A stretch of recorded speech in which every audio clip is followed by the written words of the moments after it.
birthday, Shirley Clinton. Happy birthday. All the birthdays that I didn't see that I missed. Happy birthday. I love you. Number two, if you lost somebody or you're dealing with a crisis situation right now, know that I love you right here on Funk Music with Zack. My friend and good brother, Jeff Roberson, and, we're like two peas in a pod, lost his son. Excuse me. My allergies are really, really bad. And we got a lot of things popping that we need to really talk about, and we're going to get into all of that. So basically, what we're going to do right now is just let you all know we care about you. We love you. We're going to give mad shouts out to all the independent artists out there. And I want y'all to sit back and check this out as I'm going to bring y'all in like this.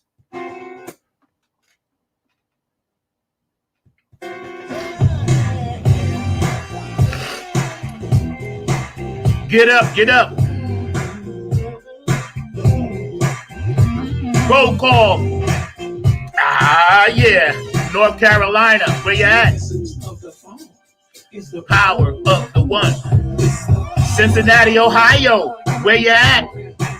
Texas, where you at? Georgia came through in a big way. Where you at? Pennsylvania. California, Washington State, Oregon, Utah, Colorado, up top Minneapolis. Michigan's in the house. Detroit. New York City. P-Funk. Yeah. New Jersey. What's up, Plainfield? Strong Island, where I'm from, y'all. Woo! Manhattan, Queens, the Bronx. All right, up in Philly Dilly. Yeah. Virginia. West Virginia, Kentucky, woo! Oklahoma. I love y'all. Let's get lit today. Yeah. Come on. We got to come in funky, y'all. Florida, I love y'all. Overseas in Germany, England, Australia. Love you, Carmen. Love you, Wendy. Dubai. Woo! India, where you at, y'all? You know how we coming in hot? Yeah. I get lifted. Woo! Power of the one, Bootsy Collins. Check out all his new stuff with his artists. Mad shouts to the Rock and Roll Hall of Fame. Finally got it right. George Benson, the Doobie Brothers, 9 Inch Nails, and a few others should have been in. And what about Chaka Khan and Slade, y'all, with Larry Graham Central Station? What are we waiting on, Rock and Roll Hall of Fame? Come on, let's get it right. Yeah, Washington, D.C., District of Columbia. I love y'all. Stay safe. The power of the one got us through this. Yeah, gotta get my funk on this morning. Woo! Yeah, the main man behind the glass, keeping it sassy, always classy. My man Mark Lee back there. Woo! Love you, Mark. Yeah, man. Shake it out. Shout out to Kevin Harrington, KXS Entertainment. I love y'all. Nasty Head Funk Army, I love you. Yeah. Now that I got that off my chest, we're going to sit back and kick it like this. We got the amazing Tawana Anthony coming on in a little bit, and we're going to be getting into her book. I need you guys to hang out. Today is going to be a really, really big bang afternoon. We got a lot of great shows coming up. We're going to have that roundtable, Election 2020 at 1 o'clock sharp. All right, so I'm doing a hard out so we can get that popping.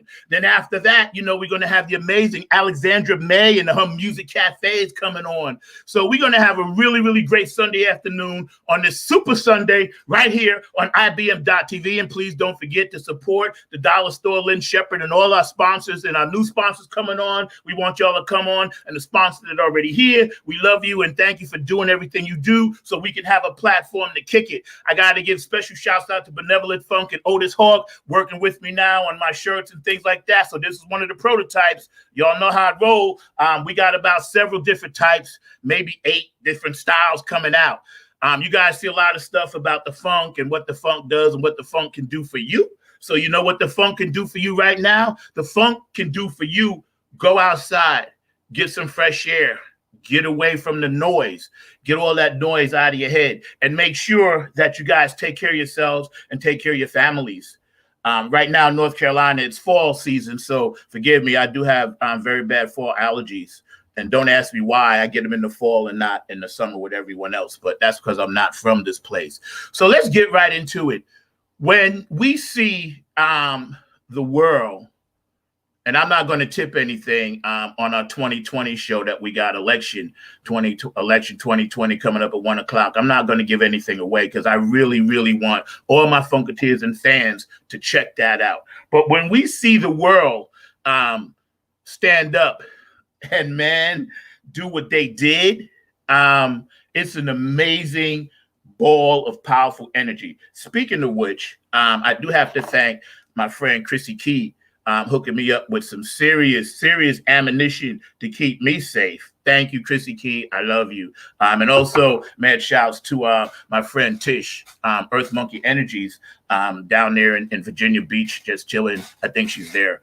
Tish, I miss you, man. Give me a call. So check this out. When we see the world doing what they do, and it's such an amazing thing, you know, it really stopped. It really, excuse me. It really, I had to stop, and it made me think, wow, my allergies are really bad. Sorry, I got my windows open. They say that's what you're supposed to do for COVID, let the windows open, but then all the pollen comes in.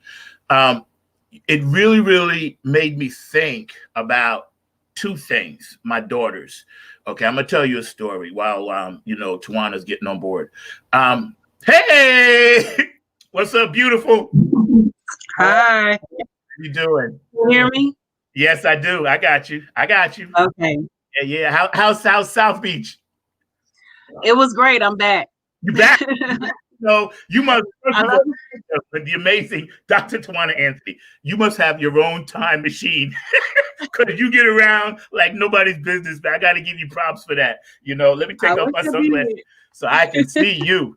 Yes, you definitely get around, and I love all the pictures you post, because it keeps everybody engaged, you know.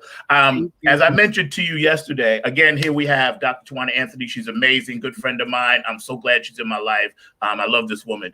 I'm so happy because we get a chance to talk about your book, you know, and that's really cool. And I mentioned that to people. And I'm not going to really hit the hard thing that the elephant is in the room with the politics until 1 o'clock, because I want you to save some of your best stuff, because I know you got some really juicy stuff to say. So we're going to brush over that, but we're not going to go all in until 1. But I wanted to first thank you. And then I wanted to ask you, how is your family doing, and is everybody safe? And forgive me, I have allergies, so if I sound like I'm all clogged up, I literally am. So forgive me. No, you're good. I have severe allergies. I suffer with them all year round, so I understand your pain. I remember you was telling me that. Yeah. My family is good. We wasn't affected by the second hurricane, just Laura. So we were still, you know, recovering from that, and you know, just moving forward and stuff like that or whatever. But overall, they're good. Good. That's the most important thing, because we all, you know, love doing what we do, but the most important thing, obviously, is safety, our families, and you know, we love each other. That's why we connected like that. So you down in South Beach, I saw you shopping and doing your stuff, and so R&R. Yeah, hey. If anybody deserves it, it would be the educators of the world, and which you are one. Thank you. For those of you that don't know, Dr. Anthony, you know, we're going to be getting into her book and how she did that, and talk about that for the children, which I love. Is sitting right in my living room, and believe me, I've read it already a couple of times. So I'm a big kid when I'm reading it, and we're going to talk about that. But first of all, being an educator, and we talked about this before once, about how the virus is affecting your children that you teach. Tell me a little bit about how you guys are trying to overcome some of those barriers. Well, we're not, where I am, we're not directly back in the classroom. Okay. We're still online. Okay. So it has been a challenge online, but for the most part, I have all my students present now. Awesome. They were like playing games, you know, I can't get in, you know, the link is not working. You know how children are. So, you know, we had to do some progressive things, take some progressive measures and start contacting the parents, showing up at parents' houses. I didn't, but my principal and the assistant principal did.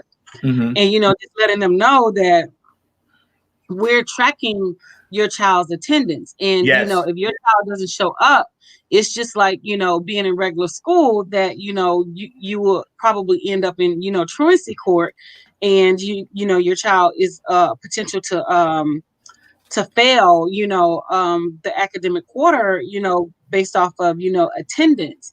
So, just putting all those things in place, and, letting the kids know that, even though we're online, that, education is still taking place, and it's still happening, and we're still doing it regardless if you show up or not. It's still going to, take place. But, I had to contact some parents myself, and I basically told them that, the truancy police will be at your door if your child is not showing up, because that's a reflection on you.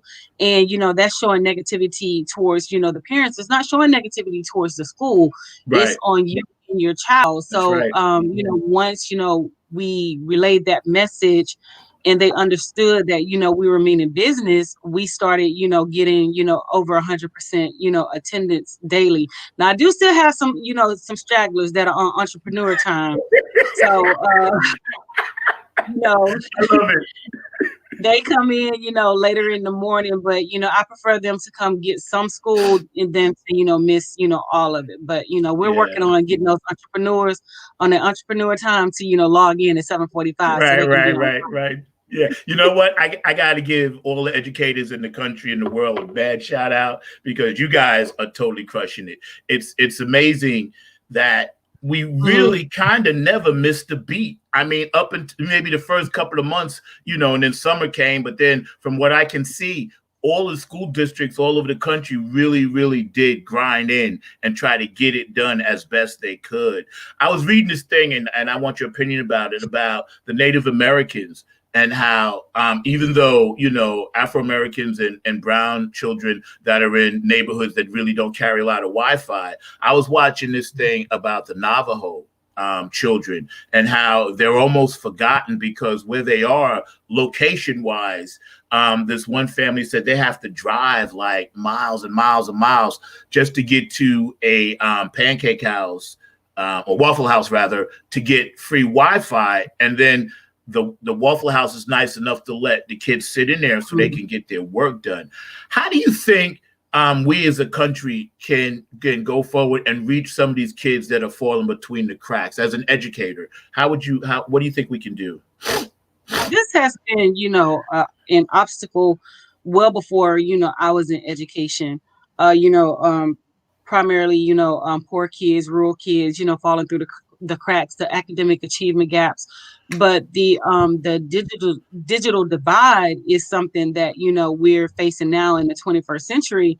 Right. And I can speak for our school district. I know our school district provided Chromebooks and hotspots for the children. And since the Navajo Nation and a lot of those Native American nations receive billions and billions of dollars, I would think that they would invest in like technology and Right. like Right. infrastructure and things like that or whatever. Because I was actually having this conversation with someone not long ago about the Native Americans and how they were discriminatory towards Black Native Americans, Yeah. up to the point where they could worship and practice the culture with them up until they received the money. And then when they received the money, then it was no more Black Native Americans. So it's kind of hard to be in a neutral place when I know for a fact that they have treated our people so roughly. And many of us have Native American roots and Yeah, we backgrounds do. and things like that or whatever. So it's not the fact that we don't want to participate in our culture, but we're not accepted and we're not allowed to participate in our culture. Right. So I know for me, one of the things that I said was I was going to try to work on my biases, with people who have, basically, mistreated African Americans, blacks, and black and brown people. So I don't want to become a person like that. I want to Yeah. I want to still be me, but still do it gracefully, and not have hate and malicious thoughts or malicious feelings towards anyone in my heart. So that's something that I'm working on in 2020. I know I got Yeah. kind of got off topic a little No, bit, no, but no. That's good because we just kicking it. Because I love a lot of the things that you put out there. For the people that are watching the show today on Funk Music with Zack, we have the amazing, lovely Dr. Tawana Anthony, and we're going to be getting into her children's book in a minute. And then please join us at 1:00. Because it's going to really, really get focused on what's happening with the election and everything else. So you guys out there watching, just hang with us. It's like going to be a 2.5-hour show, and we're just going to have people popping in and out, produced from IBM. So y'all hang out and chill out. It's going to be great. So, and you know what's funny? When I see like the casinos and things like that are built on Native American property, and also I always think, well, why can't they take some of that money? Like you mentioned, they're getting money, but I don't, like you mentioned, it's not being utilized to its potential. And it provides jobs, yes, but I don't know how much of a percentage casino money that tribes actually get. But I do know it made me really think, like, we still have these subdivisions of poverty in this country that I don't know, 1 term, 2 term, 3 terms, or what politicians can fix it, but it definitely needs to be addressed. Obviously, you're a Black woman, the first Black, woman biracial vice president in the White House. Real quick, your quick thoughts about that. Well, I'm ecstatic. She wasn't my first choice. I actually selected Stacey Abrams for me personally, but since President-elect Joe Biden selected her, then it was just more than right to shift the focus and the support behind the party, instead of being divisive and divisive. Yes. And separating the party, because when we came together, we won. The American people won. But if we were, separate, we could have potentially lost this election. But, I feel like, America has spoken, and the majority of the Americans saw that there was a need, and, character was on the line in this election.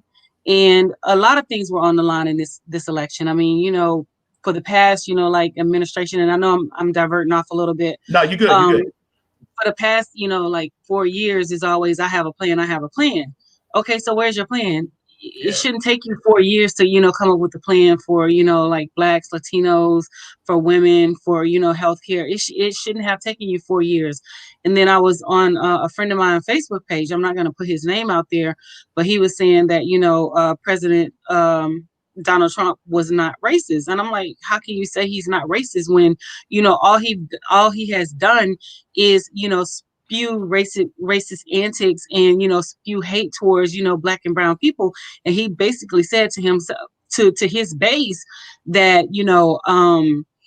it's about law and order. So for us, law and order means that you are sicking people on us to terrorize us more so than they're already terrorizing us. Yep. And for them, it's like, oh, okay, well, we have to protect what we have. We're not trying to get your stuff. We want our own, but you don't want to allow us to get our own. Right. So I mean, the differences between the two administrations is a stark difference. The difference between the two presidents is stark. The vice president is stark.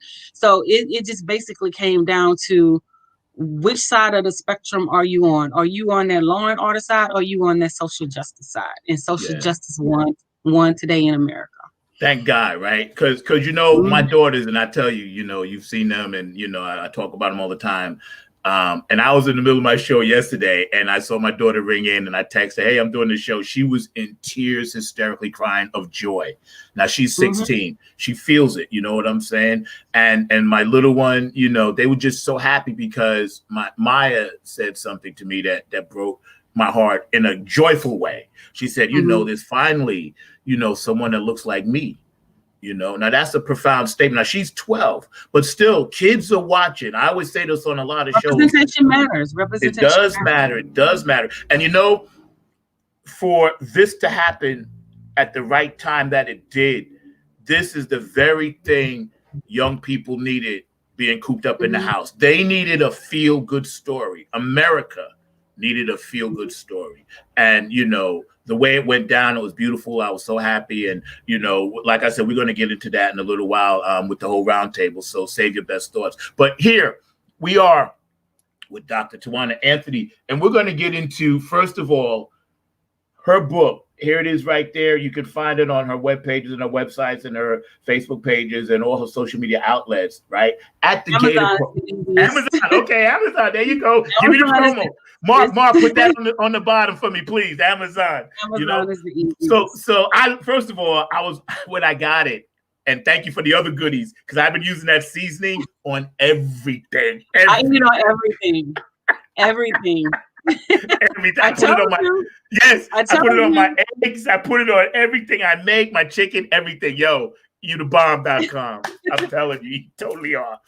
But when you first decided to become an author, you know, your PhD, and you wanted to really do something, you could have chosen any topic in the world because you're knowledgeable about that. What made you go to the children's side of it and start there? Well, for me, I didn't see a whole lot of African American authors. And like you said, you know, representation is key. And our kids need to see us in different capacities, not just like, you know, housewives of Atlanta, hip hop, and, you know, things like that. They need to see us in, you know, different lights. They need to see us as professionals. They need to see us as doctors, lawyers, nurses, police officers, firemen, you know, any way that they decide that they want to, you know, choose to, you know, grow up in what they want to be. So they need to see us in those capacities. So me writing children's books, I have a lot of nieces and nephews. And so I wanted to have something that they can say, you know, that they're proud of, and that they can look back and be like, hey, that's my T, that's my TT, that's my auntie. She did that. You know what I'm saying? So that they know that, you know, they can pretty much do and, you know, be anything that they want to be. I mean, because like, I never really wanted to go to college, you know. I chose two paths myself. One, I wanted to model, and the second one, I knew if I had to go to college, I knew I was going to, you know, get my doctorate. I knew all of this stuff early on in you know, in my young life. Mm-hmm. So you know, my mom pushed a lot of things. Now the modeling part she did not push, but the education component she did push. I was against it, you know.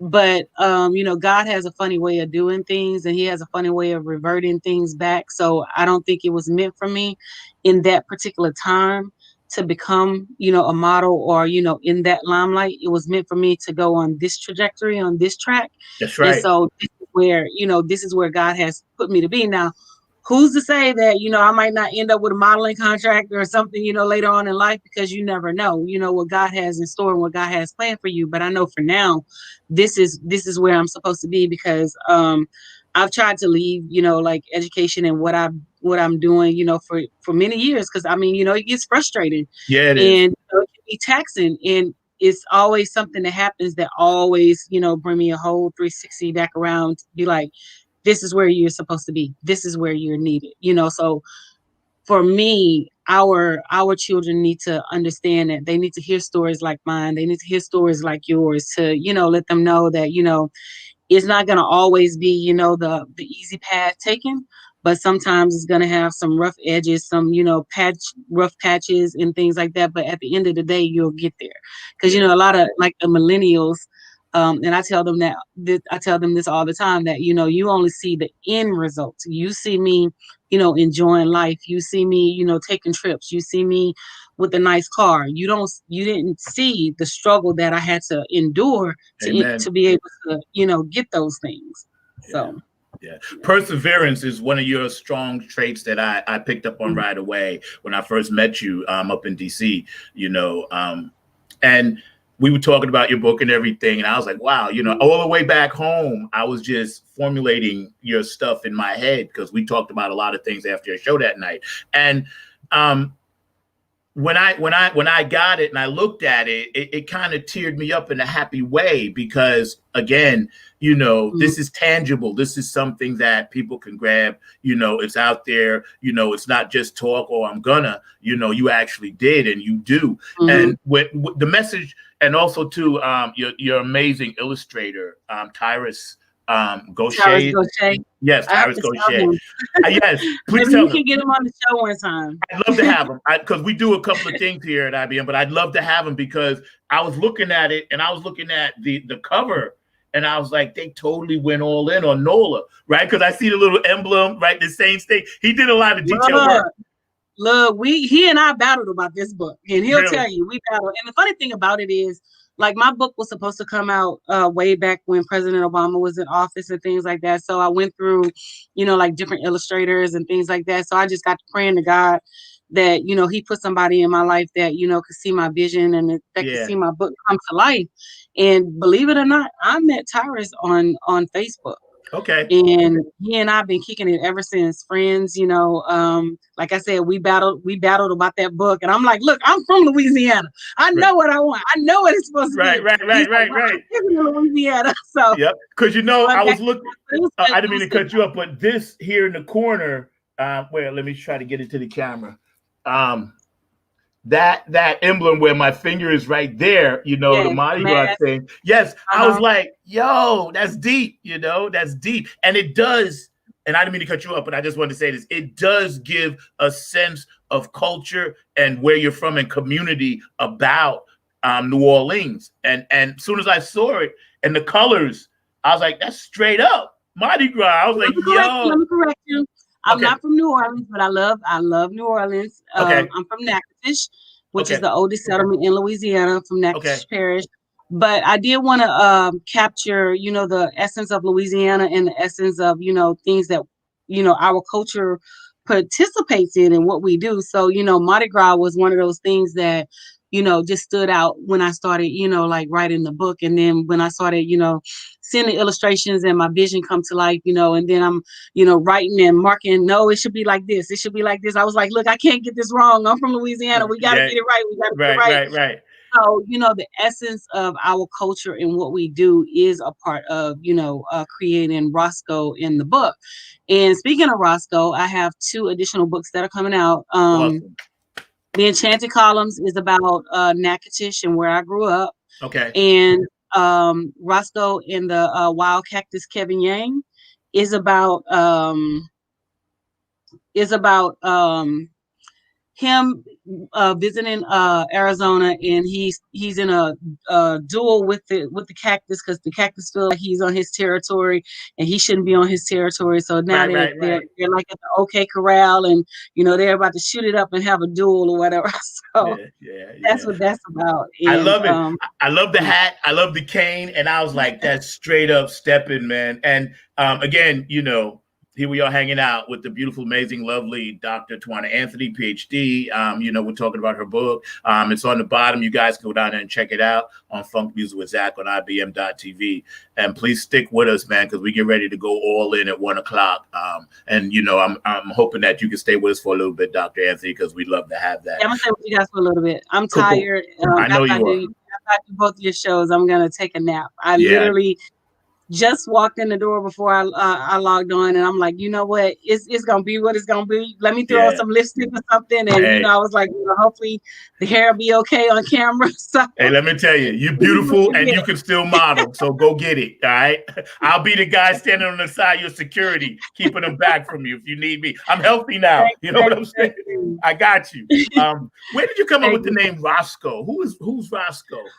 Well, you know what? I went through several different names, and I wanted an old time name. I didn't want something that was, like up to date or whatever. Because in Louisiana, a lot of people are named Roscoe, Rufus, and things like that or whatever. I was just wanting to. I'm sorry, my friend's distracted me. No, you good. She tried to get me, so no, it's okay. No, I really wanted to do like a old school name. So I was like sitting there brainstorming,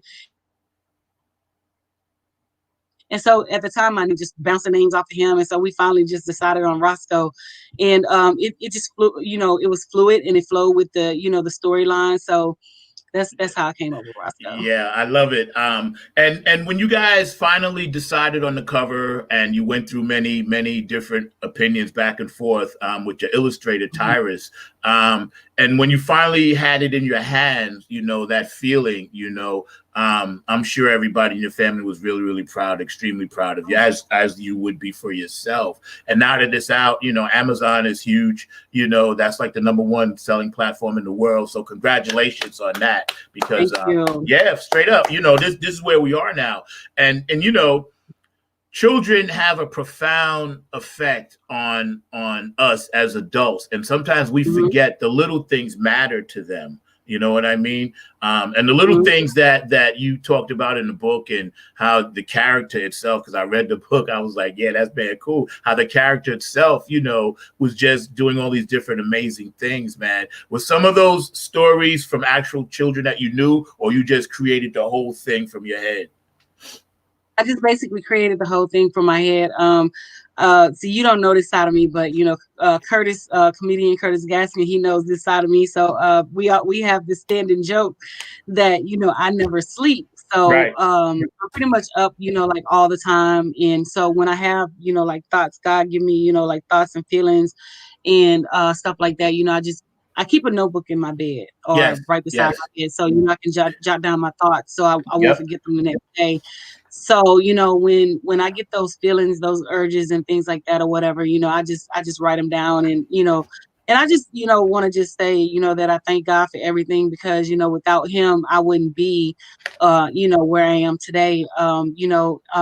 It's been it hasn't been easy, but it's it's been a struggle, in certain capacities. But when He enlightens me with information, I just deliver it, and I always give God praise, and like always want to thank Him for allowing me to be me, and to bring my things and my vision to to life. Yeah. That's beautiful. You had something in here in the beginning, in loving memory of Doris Ann Below and Diane Below. Tell me about that. Yeah, that's my aunt and my first cousin. My first cousin, they actually thought I was her daughter, because they said we looked so much alike. And when I was around my aunt, they said that I looked like my aunt instead of looking like my mom. So I guess it's twofold or whatever, because when I'm around my dad, everybody's like, you look like your dad and not your mom. And vice versa. My aunt was like another mom to me. And I just wanted to give her some type of recognition. And my cousin, she was like an older sister, because I don't have an older sister. So she was the the older sister and things like that. And both of them passed like about 4 to 6 years ago. So just want to give them some type of. And that was amazing. And actually, I got my signed copy. So for you all out there, I did get my signed copy, and I'm grateful. I'm framing that, And as we move forward now, here we are, and we're getting ready to round the corner. When do you think your next couple of illustrations will be out and people can find them? They'll be out pretty soon. I'm working with a different illustrator, so she is actually she's been rolling. We have to tweak some things in the Enchanted Columns, because I think that's the next book I'm gonna release next. And the Roscoe and the Kevin Yang is gonna be coming out shortly after that. We're in the final stages of the third set of that particular book and the illustration, so they should be coming out. I would say somewhere around December, January, maybe earlier. Okay, that's what's up. Did your school pick this book up and stock it in their library or the digital library? They have not yet. It's a process that you have to go through a particular school district. So I haven't really started the process yet, but in my other school district, I'm still trying to work on, getting my books in the library. If there's anything I could do to help you, please let me know, because this book should be in every library around the world. And are you thinking about different languages with the book? Did you ever? I am primarily Spanish, maybe Spanish and French. I can see that. I haven't really, just delved down, into it or whatever. And but hopefully one of these days. And I also wanted to tell you about the Roscoe thing too. Yes. So when I was working in DC, I called Mrs. Jones, my DC mom, and Ms. Ramsey. So Ms. Ramsey is a social worker, Ms. Jones is a counselor, and I taught computer technology. So sometimes we had little pet names for kids, and we called them Roscoe. So we had a child in the office, and so we were just making jokes, and we was like, oh, Ms. Jones was like, okay, Roscoe, and he was like, what's a Roscoe? And Right, so it was right. just like so funny, to us, because that was like a little inside joke. So we, when people were doing something silly, that we was like, okay, there go Roscoe. They go right. There Yeah, go yeah, Roscoe. yeah, yeah, So that, yeah. that kind of attributed to, the naming of Roscoe. Right, right, right. It's funny that little codes and things that are put into things from experiences we have in life, and I just think it's so Mm-hmm. beautiful. I'm loving the Thank conversation, you. and I'm glad you're able to make it. You're in DC now. You went I back. am in DC. I just got back this morning Okay, from okay. Miami. Are people still up? Because my friends was up well past 12, 1 o'clock last night. You know what? I don't live by Black Lives Plaza, but I said I wanted to go over there Mm-hmm. just to hang out and get the feel for it. Yeah, yeah, yeah. I see you on the Instagram, right? Beauty and Yeah. Brains pages. All right. So Uh-huh. y'all check that out on her Instagram, and that's where you can Yeah, find all I the was information. up, so Mark put it on. I think Yeah, that's yeah, what yeah, they are. yeah, yeah. No doubt, no doubt. Yeah. I was driving yesterday, man, just coming Mhm. back from where I was coming from, and I ended up dropping someone off because I was doing my Uber stuff, and I couldn't figure out why there was so much traffic. They just started an impromptu parade, and Mhm. everybody just got in it, whether you wanted to be in it or not, on both sides of the street. It was amazing, That's right? true. Yeah, I posted Right. live because I was like, how did I get caught up in it? But I couldn't move, and everybody was so jacked up. It was almost Mhm. like a New Year's Eve celebration, and people Oh around the wow. world was really feeling our relief. Yeah. As we circle back to this thing, we call politics. And again, for those of you tuning in, here we are hanging out with Dr. Tawana Anthony, PhD, author, amazing woman, strong, person in the community and all that good stuff, educator. And we'll be going hard at 1 o'clock. All the producers will be jumping on, and I'll be around for a little bit. So when you guys, Mark, when they're ready to kind of jump on, maybe quarter two, we can go ahead and get started early. That'll be fine. I'm good with it, because I think people are chomping at the bit to see what IBM has to say, as well as the producers and things. But I know I saw all different race, creeds, colors, ages, sex, and genders.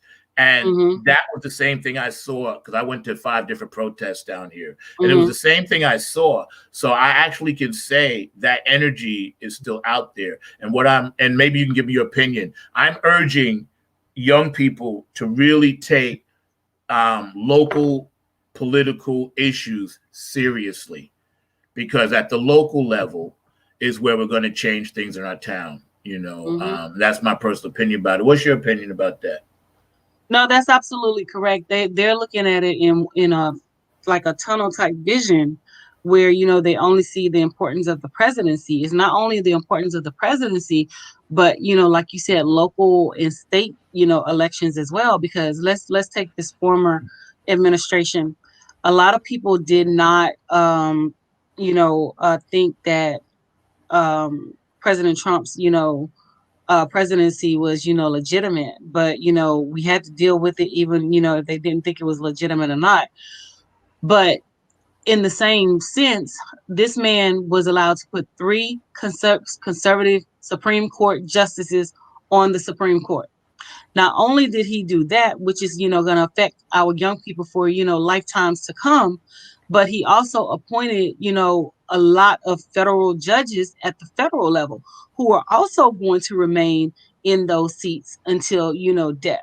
So the people got to understand it's not just about the national and politics. It's about those local elections, because it starts in the local elections, then it goes to the state, then it goes to the national, and that's how you affect change. If somebody is not doing what you want them to do, or doesn't align with your vision of how you want to see things, then it's important for you to get out and make your voice heard. And by making your voice heard is through votes, and we saw that in the national election with Yep. President-elect Joe Biden and Trump. And like I said, the voice of the American people have been heard, and the American people have spoken. This is what we want. This is the way we want our country to go. This is the direction that we need to be in. Yeah, I think you hit something right on the head, because when people have that tunnel vision and that's all they see, and that's great, but they really have to double back. My thing is now, as a Black man, doing what entrepreneurial things that I'm doing with my band and the music and stuff. And my thing is, okay, how do we, and maybe you can help me answer this, how do we get the economic monster, or the lack thereof, to our communities where it really, really is going to have an impact? That's the thing I think we should be focused on. Well, one of the things President-elect Joe Biden and Kamala Harris, Vice President-elect Kamala Harris, has stated is that they want to send, relief money to, families every month. $1,200 was not enough for you to receive and to sustain for almost a year, but like I said, the current administration, and their policies were just, to benefit certain people. The top 10%, they benefited heavily. Everybody else, you're going to pay for it and you receive no benefit. So I think with them hitting the ground running and, already having things such as the infrastructure laid out and trying to finalize it now, I think that, the American people will start feeling relief by receiving those additional funds, because my thing is, you can bail out corporations over and over and over again, but you can't bail out the American people who are the ones that are actually paying into the system and paying into those taxes, because a lot of those corporations, they get, these tax loopholes and these tax cuts. And then they end up, taking a job overseas or, outsourcing, and the American people are still suffering. So I think, President-elect Joe Biden and Vice President-elect Kamala Harris will, put forth a great plan to, move the economy and, get people back to work, get people healthy, stop the coronavirus, if not stop it, contain it, to the place where, we can eradicate it, fully. Yeah, you're right about that. And you know what? It's at the 12:45 mark. I'm going to invite some of the other team members to come on. I knew this was going to be a little different show, and I want to make sure that, I get some other opinions, and we were talking about this. The only one that's here now. Okay, that's cool. Mark, jump on in. Please feel free. Y'all are hanging out with Funk Music with Zack. Eat a cookie. Oh, you eat. You do what you got to do. We got to keep you healthy. You write books. We need you. Hey, Mark, how are you? I am doing good. How about yourself, Tawana? I also got the book as well, and I love the book. I have got the seasoning, and I'm going to start using it also. I have not been using it as much as Zack has, but you do know I will be using that seasoning also. But love the book. Definitely am a big fan of you and the book, so definitely glad to see that you are here and everything. So definitely, as Zack said, there are a number of things that I know folks are concerned about and are interested in. And I know that one of those things is the whole concept of the school to prison pipeline. And I know that you've done some research on that as well. So I was wondering if you could talk a little bit, as we're thinking and bringing on some of the other team members, a little bit about that, because I do know from some of the research on you that that's one of your passions. Yeah. So the school to prison pipeline is where, brown and black children get basically caught up in the system and they never leave the system. And so what has attributed to that is, being placed in special ed, because Caucasian teachers make up more than 80% of the educational workforce. And with that being said, gestures and behaviors that we perceive as normal, I'm saying black and brown African Americans, that we perceive as, normal or not, threatening or anything like that, they perceive it in a whole different light and in a whole different way. And so oftentimes, a cry for help is misinterpreted and misconstrued as I have a behavior problem and I need some type of, intervention. And so that's where, cultural diversity and, cultural training comes into play. But, those things are only relevant if, the person buys into, what is being offered and the material that's being presented. So that's where we are. It's so true because, coming up, even we dealt with that a lot in New York. Black people are naturally louder, and I remember, and I still to this day remember this. My English teacher, 7th grade, her name was Miss Rich. And Miss Rich, if you're out there watching, my big mouth paid off. She used to always say I had the biggest mouth in the class and I could be heard over the class. She's like, calm down, calm down. And when that subject would come up, I was excited about it. I had passion about it, especially music and the arts, right?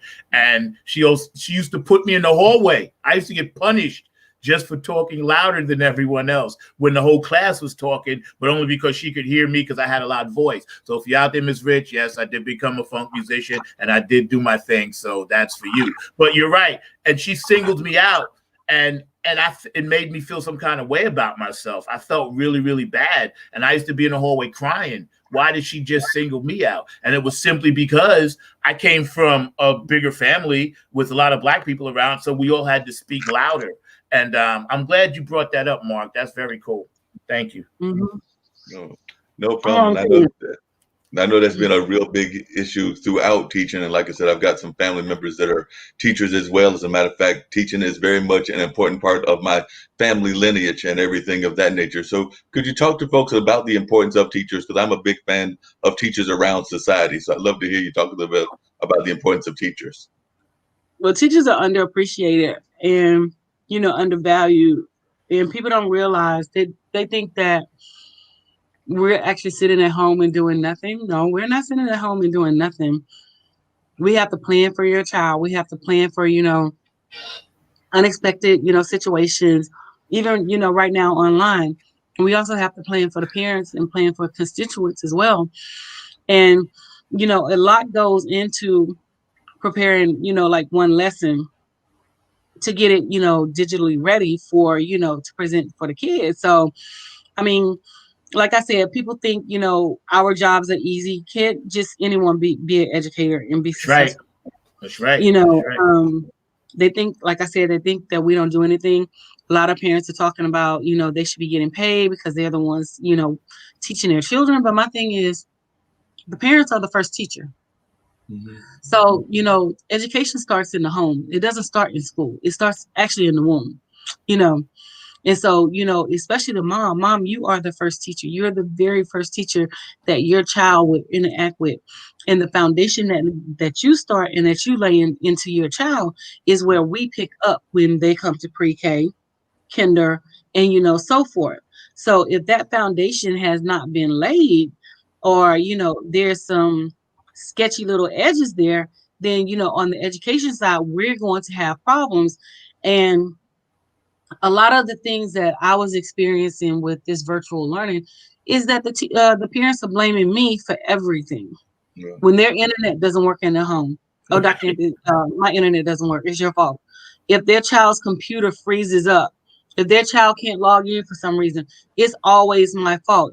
It's never, how can we fix this together? Let's come up with a plan. No, it's Dr. Anthony's fault. I'm the one that's, messing up their computers. I'm the one that has their internet going slow. I'm the one that does anything. And so, like, for me, I have to, take a step back a little bit because I know I can be feisty at the mouth. And, I'm just like, I can't control what goes on in your house. That's your house. I can't control what happens with your child in their computer. That belongs to them. So, just for me, understanding that, teachers are not just sitting around just playing games and thinking that, we're hanging out on the internet all day. It's not that. We have to teach your child as if we're inside of the classroom. Yep. So, like I said, we're undervalued, underpaid, and the expectation exceeds itself every year. They're adding more and more roles and responsibilities. And so right now, we're facing a large teacher shortage with COVID-19 going on and all of the things that, they want teachers to do. So do you think it's not as simple, but do you think one of the main ingredients to the solution to get more teachers is simply the wage? Yeah. It's not just the pay, because I know for a fact that I've done things that I was never paid for. Mm-hmm. And we do that all the time, do things that we're never paid for. So, like, for example, when parents come back to us asking us to write those letters of recommendation, or things like that, can my child be in National Junior Honor Society, and they need a character reference or whatever. They don't understand that we can't get that stuff done during the work hours. We have to Yes. work outside of the work hours to get those extra things done. So they think that teachers are, like I said, just playing around, not doing anything. Yeah, the That's beck and not, call. Yeah. yeah, that's not true at all. We work, and we work extremely hard, I know a lot of to parents make found sure. out during COVID. Hmm. They was Hmm. like, oh, it's not as easy, when they got 2, 3 kids in the house. Imagine having 30. Hmm. Yeah, exactly. But I mean, even online, you still have to manage those behaviors, and you still have Mm-hmm. to man your classroom and do what you're supposed to do. Mm-hmm. Otherwise, the kids are gonna eat you alive. Yeah, they are. Yeah, they are. I know. I thank the teachers that I remember that were the most kind to me because, again, my mother died when I was 7, and my second grade teacher had to deal with a child whose mother died at Christmas time, and they were very, very kind to me. And this was back, early in the '60s when teachers had more of a foundation to actually put in that social work compassion time. Now with the things there's so many different issues. Times have changed. A teacher has to be a social worker. They have to be a nurse. They got to be, a psychologist, psychiatrist. They have to then teach their subjects, and then they got to deal with issues outside that we never had to deal with. They may have to have somebody whose father is, in a gang or something like that. We never had to really deal. The teachers that taught us never really had to deal with that. So kudos to all the teachers out there. You guys that are hanging out with us on Funk Music with Zack. It's a special show. We're going to run this right into the politics at 1:00. We're going to really get into it for a minute, and then we're going to let Dr. Anthony get some rest. But basically, when I look at the education system now, and unfortunately, the better schools, they seem to have an edge. And that's something that hopefully this administration can bring that gap closer, because I drive all over the place and I drop kids off at school. Sometimes I pick them up and I'm like, okay, to even get to this school, in an area that's not that. And Mark will know, down here in Durham, you basically got to run a gauntlet with your car, tear your car apart. The roads are even crappy to even get to the school. So they're not even thinking about, then when you go to another neighborhood and it's like you riding on ice, it's like, like a pillow. And I'm like, I'm looking at, again, the local elections. Why is this road crappy? It's right down the street, tears your car apart. And this road is so nice just to even get to the school. And then when you get to the school, there's a whole different vibe. One school may have 3, 4 cops just there in the school. Right. And then another school, and the school I'm talking about. Then another school just got parents out there monitoring everything. And these are the things that I think, and I'm praying this administration can really focus on, because as I told my daughters, okay, now it's yours. It's your turn. This is your generation. This is going to be all about you guys. You guys need to really, I think, politicians from 45 and under really need to jump in with both feet. I don't care if they can swim or not. Get in there, because we need them. Really, we need them. Yeah. We really, right? I don't care if they can swim. Get in there, because you're never going to know if you don't try. I see so many people, they're afraid to jump in. Like you jumped in, okay? I jump in. Mark jumps in. But so many people are afraid to jump in because they're worried about their perception. I went to a meeting of the school board last year. We were talking about plumbers, and we were fighting for teachers' raises down here in Durham, right? And I see so many parents, they gave you 2.5 minutes to come up and talk. The room was full of parents, but only a couple of us went up and spoke. And I was trying to encourage people, you sit here whispering, oh, we should do this. I was like, there's the microphone. Go up there and tell them how you feel.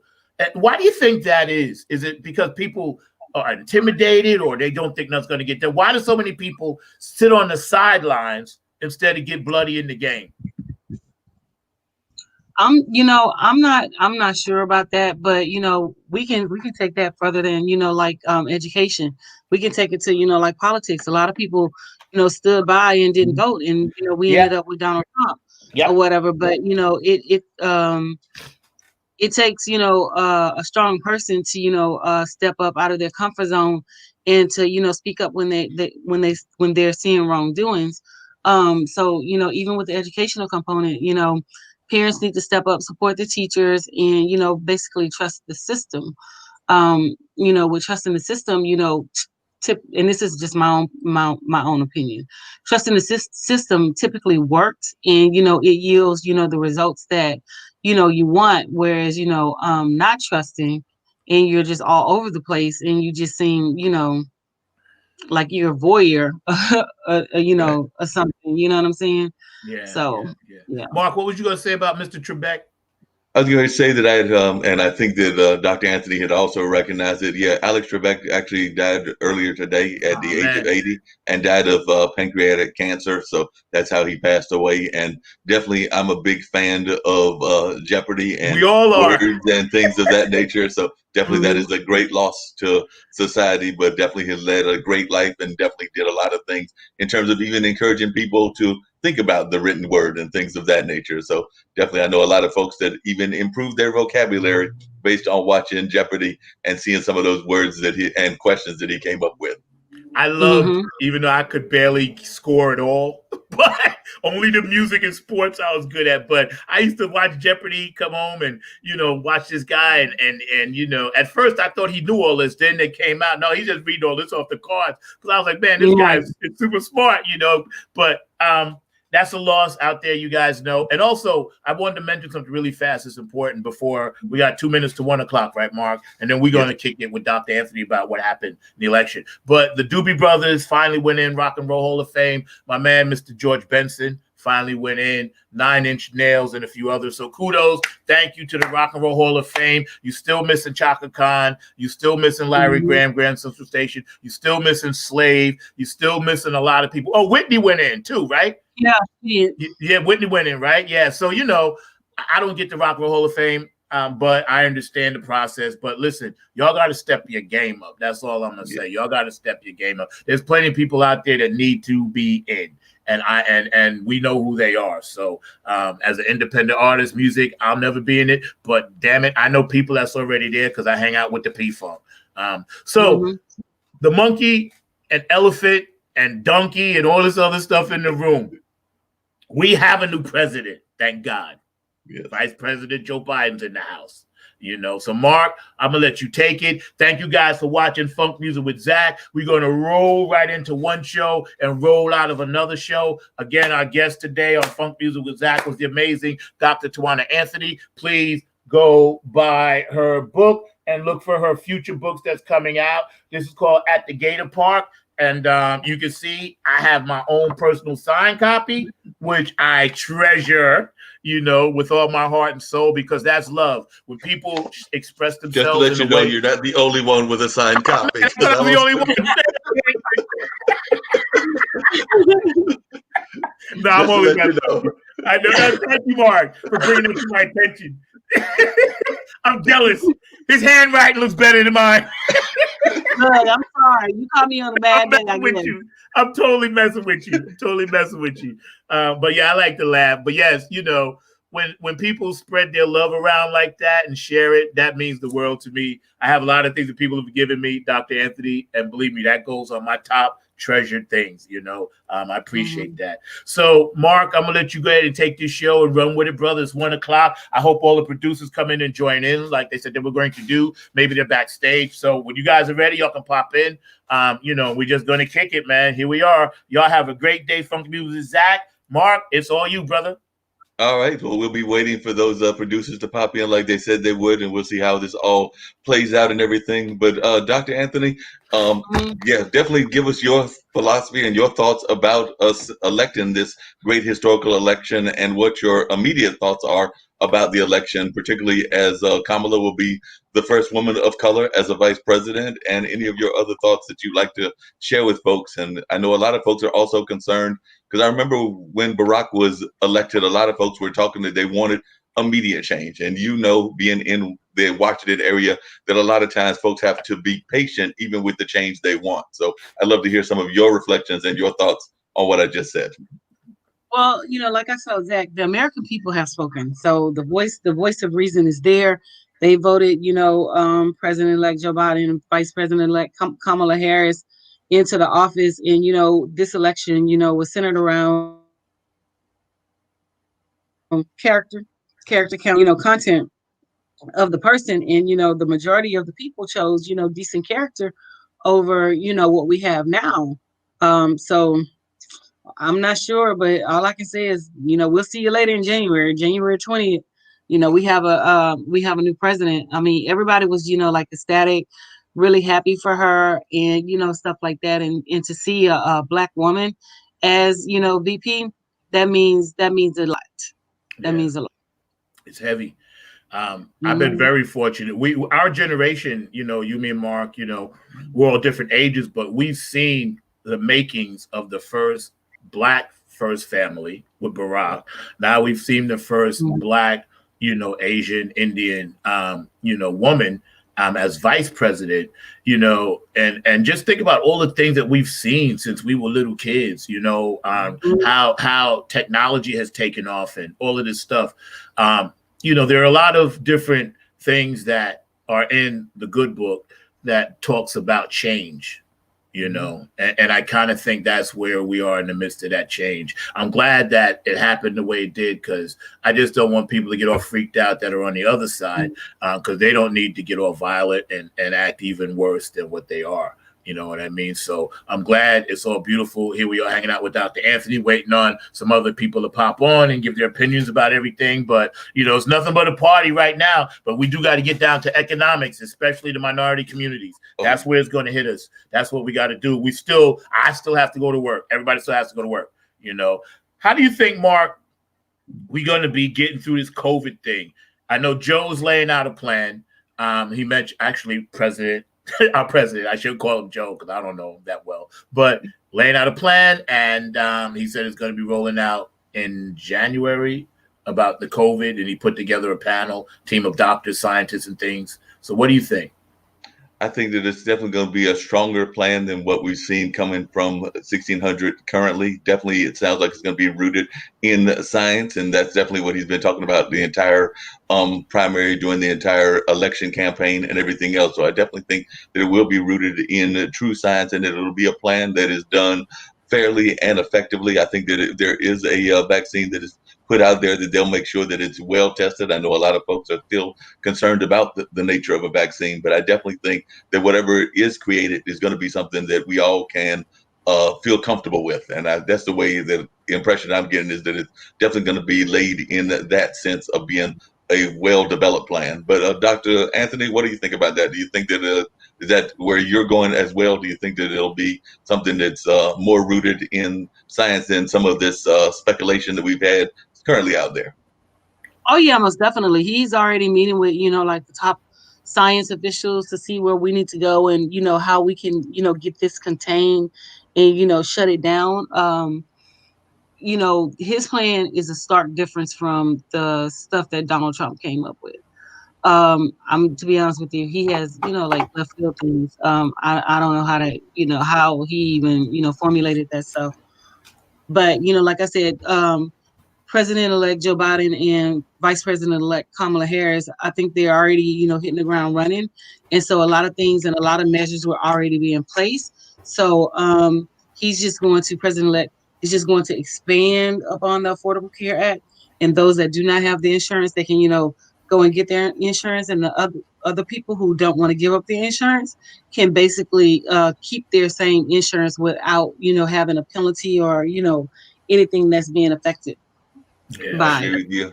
And we've got another person that will be joining us. And speaking of you being in the D.C. area, Bill Tresvant is our political reporter, and he's also out of the D.C. area as well. So I'm sure that he's got some thoughts about what we're seeing around the country with this celebration. A lot of folks that were going out and celebrating, as Zack ran into one of the celebrations recently here in the Triangle. So definitely we've seen a lot of celebrations, whether it's in the Triangle, whether it's in DC or wherever it's at. But Bill, glad to see you here and wanted to know your thoughts about this historical election. What's up, Bill? Yeah, Zack, what's up? Well, first of all, thank you for having me. I'm glad to be here. Sunday afternoon, I can tell you this, that if the weather is any indication, it is bright, beautiful, no clouds in the sky, sunshine everywhere. And I think that that's really the forecast for at least this upcoming administration. This is really remarkable, I guess, in this regard. We have not only do we have a healer, who campaigned on healing the nation, who campaigned on, I think for the first time, certainly policy issues, but also an approach to government, calling for the healing or the soul of our nation and the better angels of us to emerge. And he won, and with a mandate. And then that, second only to the fact that we have not only have a woman who is now our vice president-elect, but also a woman of color, and who is also biracial. So before, and that in and of itself is indicative, because in her speech she said that she self-described herself as biracial. Now, what's significant about that is that here in the United States, historically speaking, people of multiracial descent have often been categorized in one group or another, and or forced to choose. And this is the first time that we've had somebody who identifies as of African American descent, but who also claims the title of being biracial. And that is yet another stepping stone as we move to a multi-demographic, multicultural, inclusive America as we march toward brown being the majority and no longer the minority. So for that, I'm excited. And for that, I believe it's progress. And quite frankly, it's so funny that for me, it just seems like only a moment ago, I was a child in a very, very different America.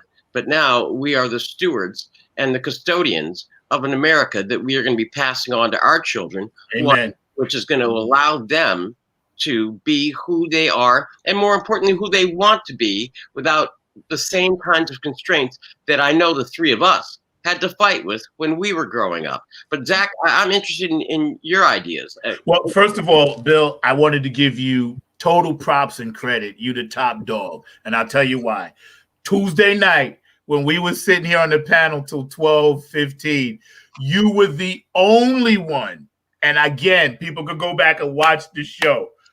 And Mark knows, you were the only one that kept saying, wait, it's not over yet. Wait. And I remember, and I went to bed thinking, you were the only thing that I was hanging on to by a string. You up in Buffalo. I was like, okay, Bill said wait, but everybody, we all jumped off because we was like, how is it going to, it just seems like an impossible task. And you kept saying, wait. You kept saying, wait, it may take a while. Wait. And I think we were also used to everything, coming at us really fast. So I got to give you props and credit for that. Number one, for real. And I called you, even told you were the only one. And your show that night was one of the most exciting shows that I've ever done. Professionally, personally, it was just thebomb.com. It went around the world, and you were really, really cool. And I just want to tell you that. And again, Dr. Anthony, I'm sorry you didn't get invited to that, so I apologize, because one of us should have gotten to you. So we apologize for that. But my thought is with yours and with the rest of the world. I have kids, people with nieces and nephews. Dr. Anthony teaches many, many kids. She has thousands of kids. So, yeah, the world has spoken to me, because when the world, and this is the way I'm looking at it. Yes, we were happy here in the States, but when the world, people from Paris call, Trudeau call, the world came out and said, we are happy. Somebody said, I think it was Paris, they said, welcome back, United States. Mm-hmm. And when they said that, even though I'm a black man and I've been dealing with stuff here in America, I got goose pimples when they said that, because it reminded me of my father. Mm-hmm. It took me right back to my father marching in the civil rights movement, right, fighting for stuff. And I was like, okay, now I was doing that. And I was like, I never realized how important my one little voice was, and my presence in a protest was, until that I connected the dots, right? And I just think it was so beautiful to see the world react the way it did. And Biden's speech and Kamala's speech was spot on. They crushed it. They crushed it. Yeah. They crushed it.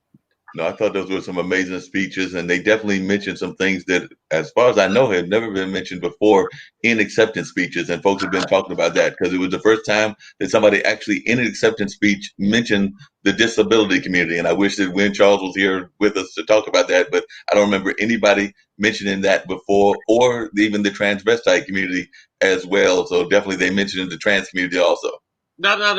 Listen, and then I'm gonna kick it over to you, Dr. Anthony. But yeah, I was a little disappointed because there was one thing that I was missing from that speech, from the collective speeches. I wanted somebody to talk about reparations, but don't mind me. I might be asking for too much. Dr. Anthony? Well, I think the reparations is going to be on the forefront because President-elect Joe Biden has put out his new plan where he's talking about giving in the form of reparations Black and brown people who attended HBCUs, like credits or some form of reparations there. But I think it should be addressed, and I think it's time now. But with the election, I was with Dr. Tresvant, Zack. I was telling people, calm down, wait. All the votes, wasn't counted, and how we tipped the scale was, the mail-in ballots, and so everyone received an opportunity to vote with the mail-in ballots. Whereas in the past, people had to get off work if their jobs didn't allow them to, to go vote or whatever. And, a lot of people didn't want to stand in long lines, but, due to COVID-19, we were afforded the opportunity to vote through mail, even though I voted, face to face because I was, pressed for time. But we were afforded that opportunity. And so what I've been hearing is the Republicans are trying to challenge that and saying that, a lot of people should not have gotten that right to vote through the mail because they did not request the ballots. But we're in the middle of a pandemic. Everyone should have received the ballot in the mail, whether you utilized it or not. You still should have received the ballot. So for me, the whole, notion behind, voter fraud and, people, cheating, it's just not there. And even in Pennsylvania, when they did find voter fraud, it was the actual Republicans who committed the voter fraud. It wasn't the Democrat. So, that goes back to, trusting the process here. We have to trust the process because, the current administration was like, oh, stop the count, and not allow, everyone to, have their vote or counted or their voices heard. So, it was real interesting. I think they could have called the election a long time ago. I think, they were just guessing because it's Donald Trump, because when he was in the same situation with Hillary, they wasted no time with calling the election. So I think, where he's trying to go is pointless, is baseless, and he has no good evidence, in terms of what he's trying to, claim happened. It's just not there. And so he needs to, go ahead and concede and, move on to, I agree with you on that. Well, I was going to tease Bill about something, and I was going to toss the question to everybody and everything. But Bill, I hate to tell you this, but actually, in terms of the IBMTV family, the person that broke the news is directly above me because I got the news from the network and everything, and so I passed it to Zack. So on the network, IBMTV, Zack broke the news of the election. Show. Yeah, hey, I felt it. I didn't want to steal your limelight, Bill, but we was live. No.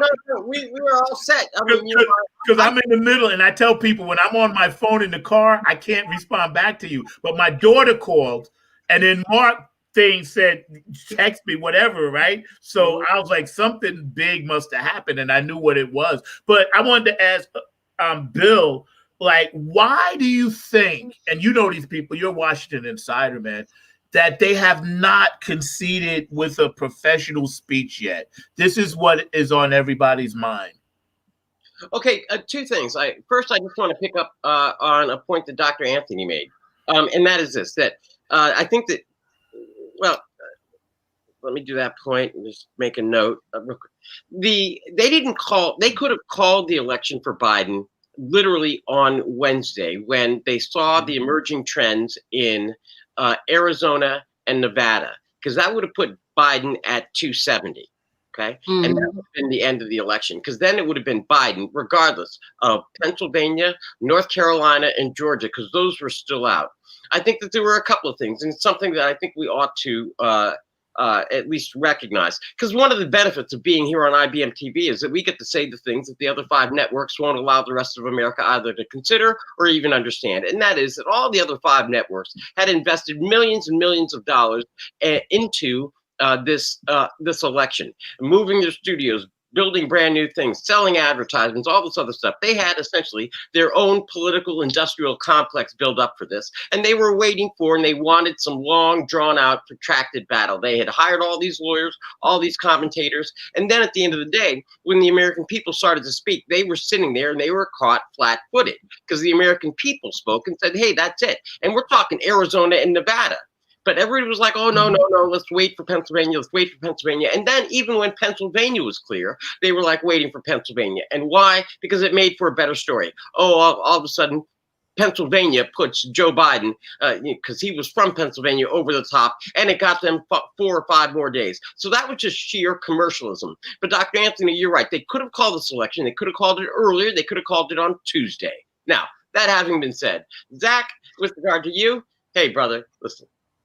Take all the sunshine you want. There's enough for everybody to. I mean, I'm like, you grab some, I'll grab some. I'm not even worried about it. I'm only here a day late. And I was actually proud, because that way I got to sleep in. And when I got my newspaper that said today, Biden beats Trump, front page of the Washington Post, I'm all cool. So with that, save that. That's a collector's item.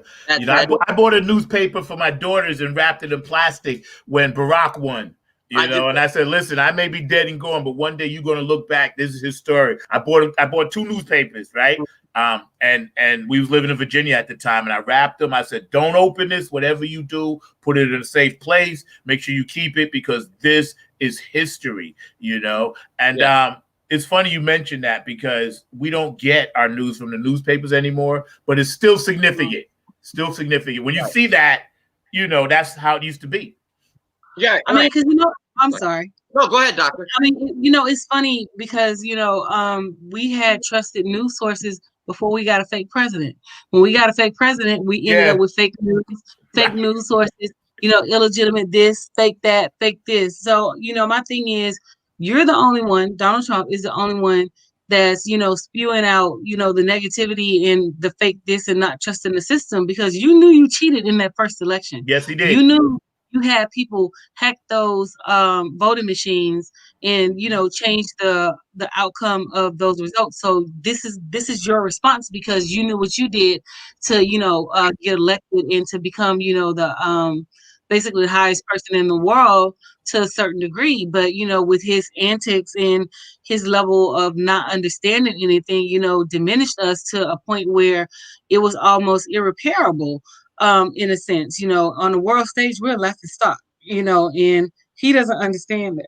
He thinks everything is like his reality TV show. And, the American government is just not ran like that. It's not ran in that capacity.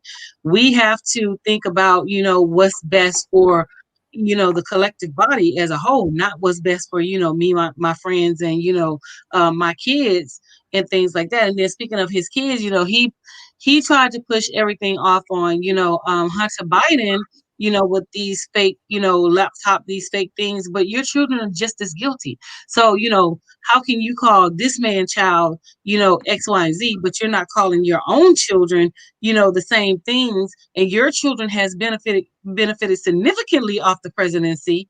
And, you have as well, because you never stepped down from your businesses and things like that. So that's why nepotism was running rampant. I got it. And Zach, I'm gonna come right back to your point, and Doctor, I'm gonna pick up where you left off, and that is this. Zach, the reason why that they are not doing a concession speech right now is because at least Trump and his team, because of Dr. Anthony, as you know, they're like a little criminal enterprise. Yeah. Right now, Trump is going to be in 73 days without the protection of the office of the presidency. And that means his kids are all going to lose their Secret Service protection. But more importantly, he owes $400 million. That's one. Two. Mm-hmm. Also, hey, he also Hi. they also owe all the money that they have squandered during this election, and they also owe all this other stuff. So what they're doing right now is they're ginning up this whole storyline that says they're stealing the vote. We've got to pay all these lawyers. We're going to do all this other stuff. They're using it as a fundraising mechanism, so they can then turn around and continue to raise funds to pour into or tap whatever anger that's left out there from his core supporters to then contribute to his campaign fund. Now, why is that important? It's important for this reason. While he may ostensibly tell donors, hey, this is so that we can continue the fight. And everybody's like, yeah, we're going to continue to fight. We're going to continue to fight. We're going to continue to fight.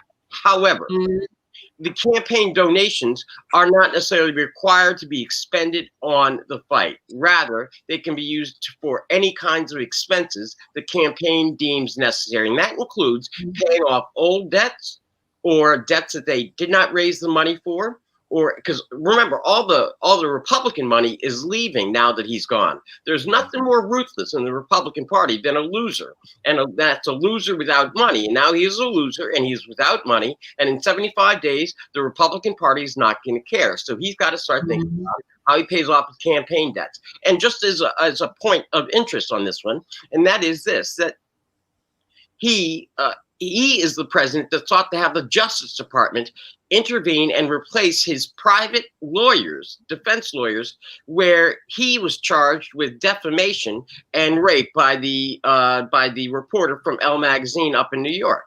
That was because he was trying to place his private legal defense, criminal defense, on the public dole. Everything about this has been him cost shifting private expenses onto the public dole. And this is another example of it. He can't necessarily move it to the public dole anymore, but he can move it to the campaign things. And there's a little known rule that when you give a concession speech, that triggers the laws and the rules over at the Federal Elections Commission with regard to your reporting, what monies you can raise and things of that nature, that begins to say that you're winding things down so that you cannot continue to raise money for other purposes. So that by refusing to give the concession speech, they can run around, gin everybody up, get all this money, say it's going to be for the future fight. And then I'm telling you, they're going to pull a midnight move. They're going to close everything down, and then they're just going to take the money and then disappear off stage left. In the meantime, they just want to keep the thread up with everything else. And it's just another indication that it is pernicious.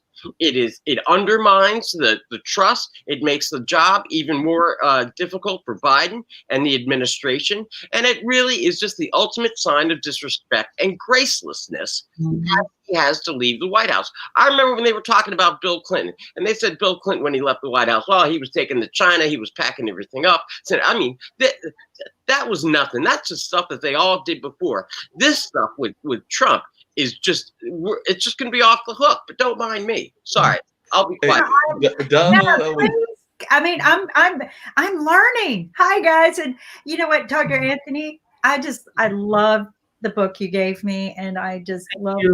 And we're going to do a book review with you. But what a day we have! Thank you, Bill, and I want you to keep going because I learned so much from Bill. You have no idea. He is this wealth of knowledge that does not have fear of coming out and just saying, this is what we need to know. And all too often, you don't get that on the TV networks. You get what they want you to know.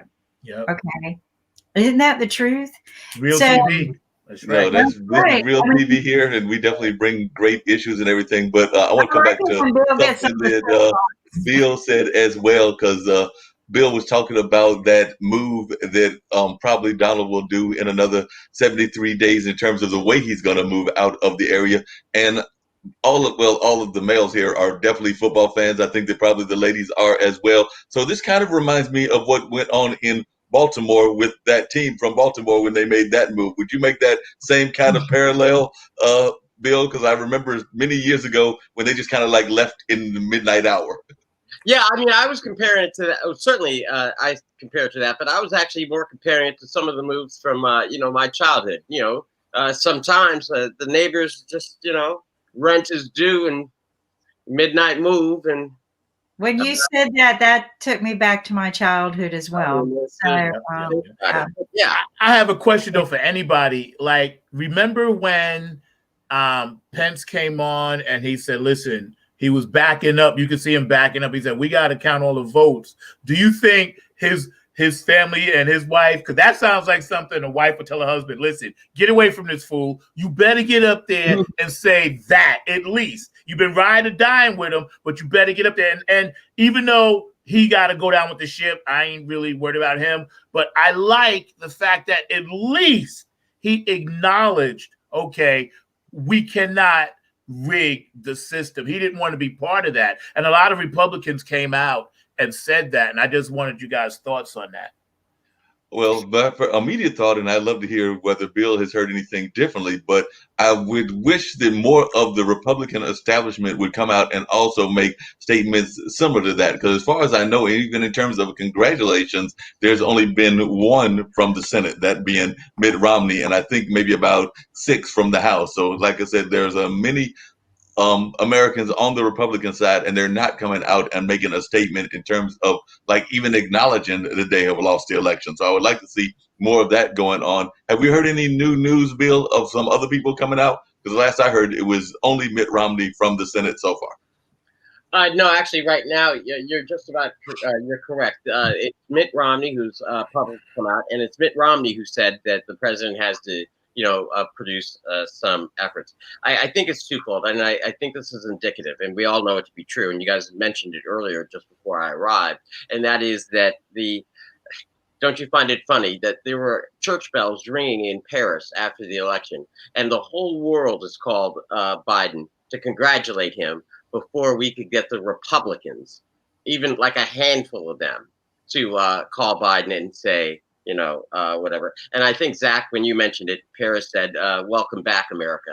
The thing is that what's going on with Republicans is that they just don't know yet. And the reason is, and I kind of want to underscore this, put this back on everybody's radar, the election's not over. We've got 2 Senate seats in Georgia. And thank God we have Stacey Abrams down there who has been running and advertising and supporting that. And I mean, I really cannot overstate the importance of African American women. They've always been the backbone of the Democratic Party, and now more than ever, this shows to be true. And Stacey Abrams pointed out with her gubernatorial race a couple of years back what she believed to be true, that we're now all realizing that Georgia is the blue state when our people show up and vote.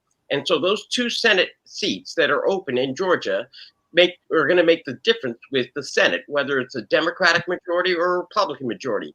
Now, what you have, Democrat. Well, I hear you, and I'm going to come to you, Dr. Anthony. But I just want to lay out for the panel to kind of think about and discuss. Right now, if you are, let's assume you're a Republican, you're Mitch McConnell, and you're sitting there, and on the one, you're stuck between a rock and a hard place. If you go out and you start immediately abandoning Trump, do you potentially run the risk of losing the Trump base in Georgia, who you're going to need in about 7 weeks to show up and vote if you, as Mitch McConnell, want to remain as majority leader? In the alternative, do you then risk going and having a rift with Biden in the future when you may have to make deals? And you don't know if you're going to be what position you're going to be in when you have to make those deals. Are you going to be the majority leader, or are you going to be in the minority? So if you run and you congratulate Biden and you anger the Trump base and they don't show up for the votes in Georgia, then you end up in the minority, which means then you're out of power and the Democrats have the full trifecta. And the blue wave, blue curtain, blue who, boo-hoo, whatever, I don't care what they're going to call it, Democrats are in charge. Now, in the alternative, do you stiff Joe Biden right now and then figure that later on you'll apologize to him for your previous bad behavior? And they're betting on bad behavior. But mark my words, we have 7 weeks, and it's going to be a national campaign in Georgia for these 2 seats. And the Republicans are still shaking in their boots because, frankly, I think they're all privately celebrating and cheering on that Trump lost. And this is a little funny, and then I'm going to get off my point, and that is this: is that earlier in the week, I believe it was Friday's White House reports, I ran across that little known fact from Drizzly, which is this online delivery alcohol system. You call them up and they say, okay, what do you want? You can order whatever it is, and then they deliver the alcohol to your door. Well, it went up in Washington, D.C. They're ordered by 113% in Washington, D.C. And that was on Tuesday night as measured over the previous 4 Tuesdays in a row. That's because a lot of people were getting drunk. And I'm telling you, it wasn't just Democrats. Republicans were drunk celebrating too, because now they are done with Trump, because they no longer have to and defend any of his craziness. But go ahead. That's where I think the Republicans are. But what they ought to do is they ought to reach out and they ought to say thank you to Biden for saving them from Trump. Along those same lines, I just saw, because y'all know I got this lovely news ticker. That's actually how Zack found out everything. George W. Bush, you can add to the list of folks that has apparently called and congratulated both Biden and Harris. So George W. Bush has added his name to the list of Republicans that have made these calls. So definitely he just did that recently. So one of the things I was going to be curious about, and I'd love to hear from both Dr. Anthony and Kim, is the thought of broadband. I know that that's an important issue for education, and I think it's going to be an important issue for the Biden not campaign, but for the Biden administration. So what are y'all's thoughts on how we're going to deal with broadband? And I'll turn it over to you first, Dr. Anthony, because I know broadband is a big issue, maybe not so much in the DC, Maryland area, but particularly in the rural parts of Virginia and other rural communities that don't have as necessarily as much broadband as they would like. Well, actually, it is a concern. Zack and I kind of touched upon it during his segment. The digital divide has been getting, wider and wider pretty much every academic school year. And for me, I think more accountability needs to be placed on the school systems to provide, like hotspots. I was telling Zack that the particular school system that I work for provided the children with Chromebooks and hotspots. So those miscellaneous funds, or however they, log it in when they're doing their line items, should probably focus on technology. And how the federal government can help is, giving us more money instead of, taking it away, because Betsy DeVos actually took a lot of money away from education, and we were not able to do, half of the things that we wanted to do, even, like providing assistive technology for, children with disabilities. She actually wanted to, remove their protection and not even support anymore. So I think with this current administration, I think they're going to hit the ground running very fast, and they're going to address, a lot of the issues, the education, the healthcare, the, COVID crisis, and the, financial crisis. But I just think that they need to be very smart about how they're doing it, instead of, just, rushing and do, like a free fall plan or whatever. It has to be, well thought out, well put together. And I think, they can go from there when, they're supporting these different areas. Because for me, the Trump administration, he placed people in those slots who had no clue as to run their jobs, and they did more damage than they did good in terms of, their effectiveness. And we can look at the economy. We can look at, COVID. If we needed a baseline and a measure, we can measure based off of those things instead of the, the GDP in which, he was measuring things off of. But when, it stems back to, the services needed by the American people, and broadband is one of those services needed by children, and attacking the digital divide is something that, we have been talking about for some time.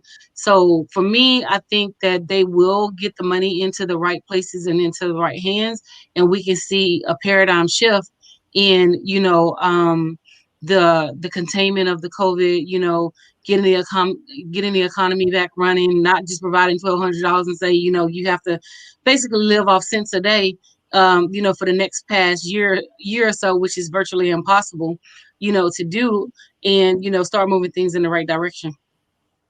And Kim, what are your thoughts? Because I know that you have that engineering background.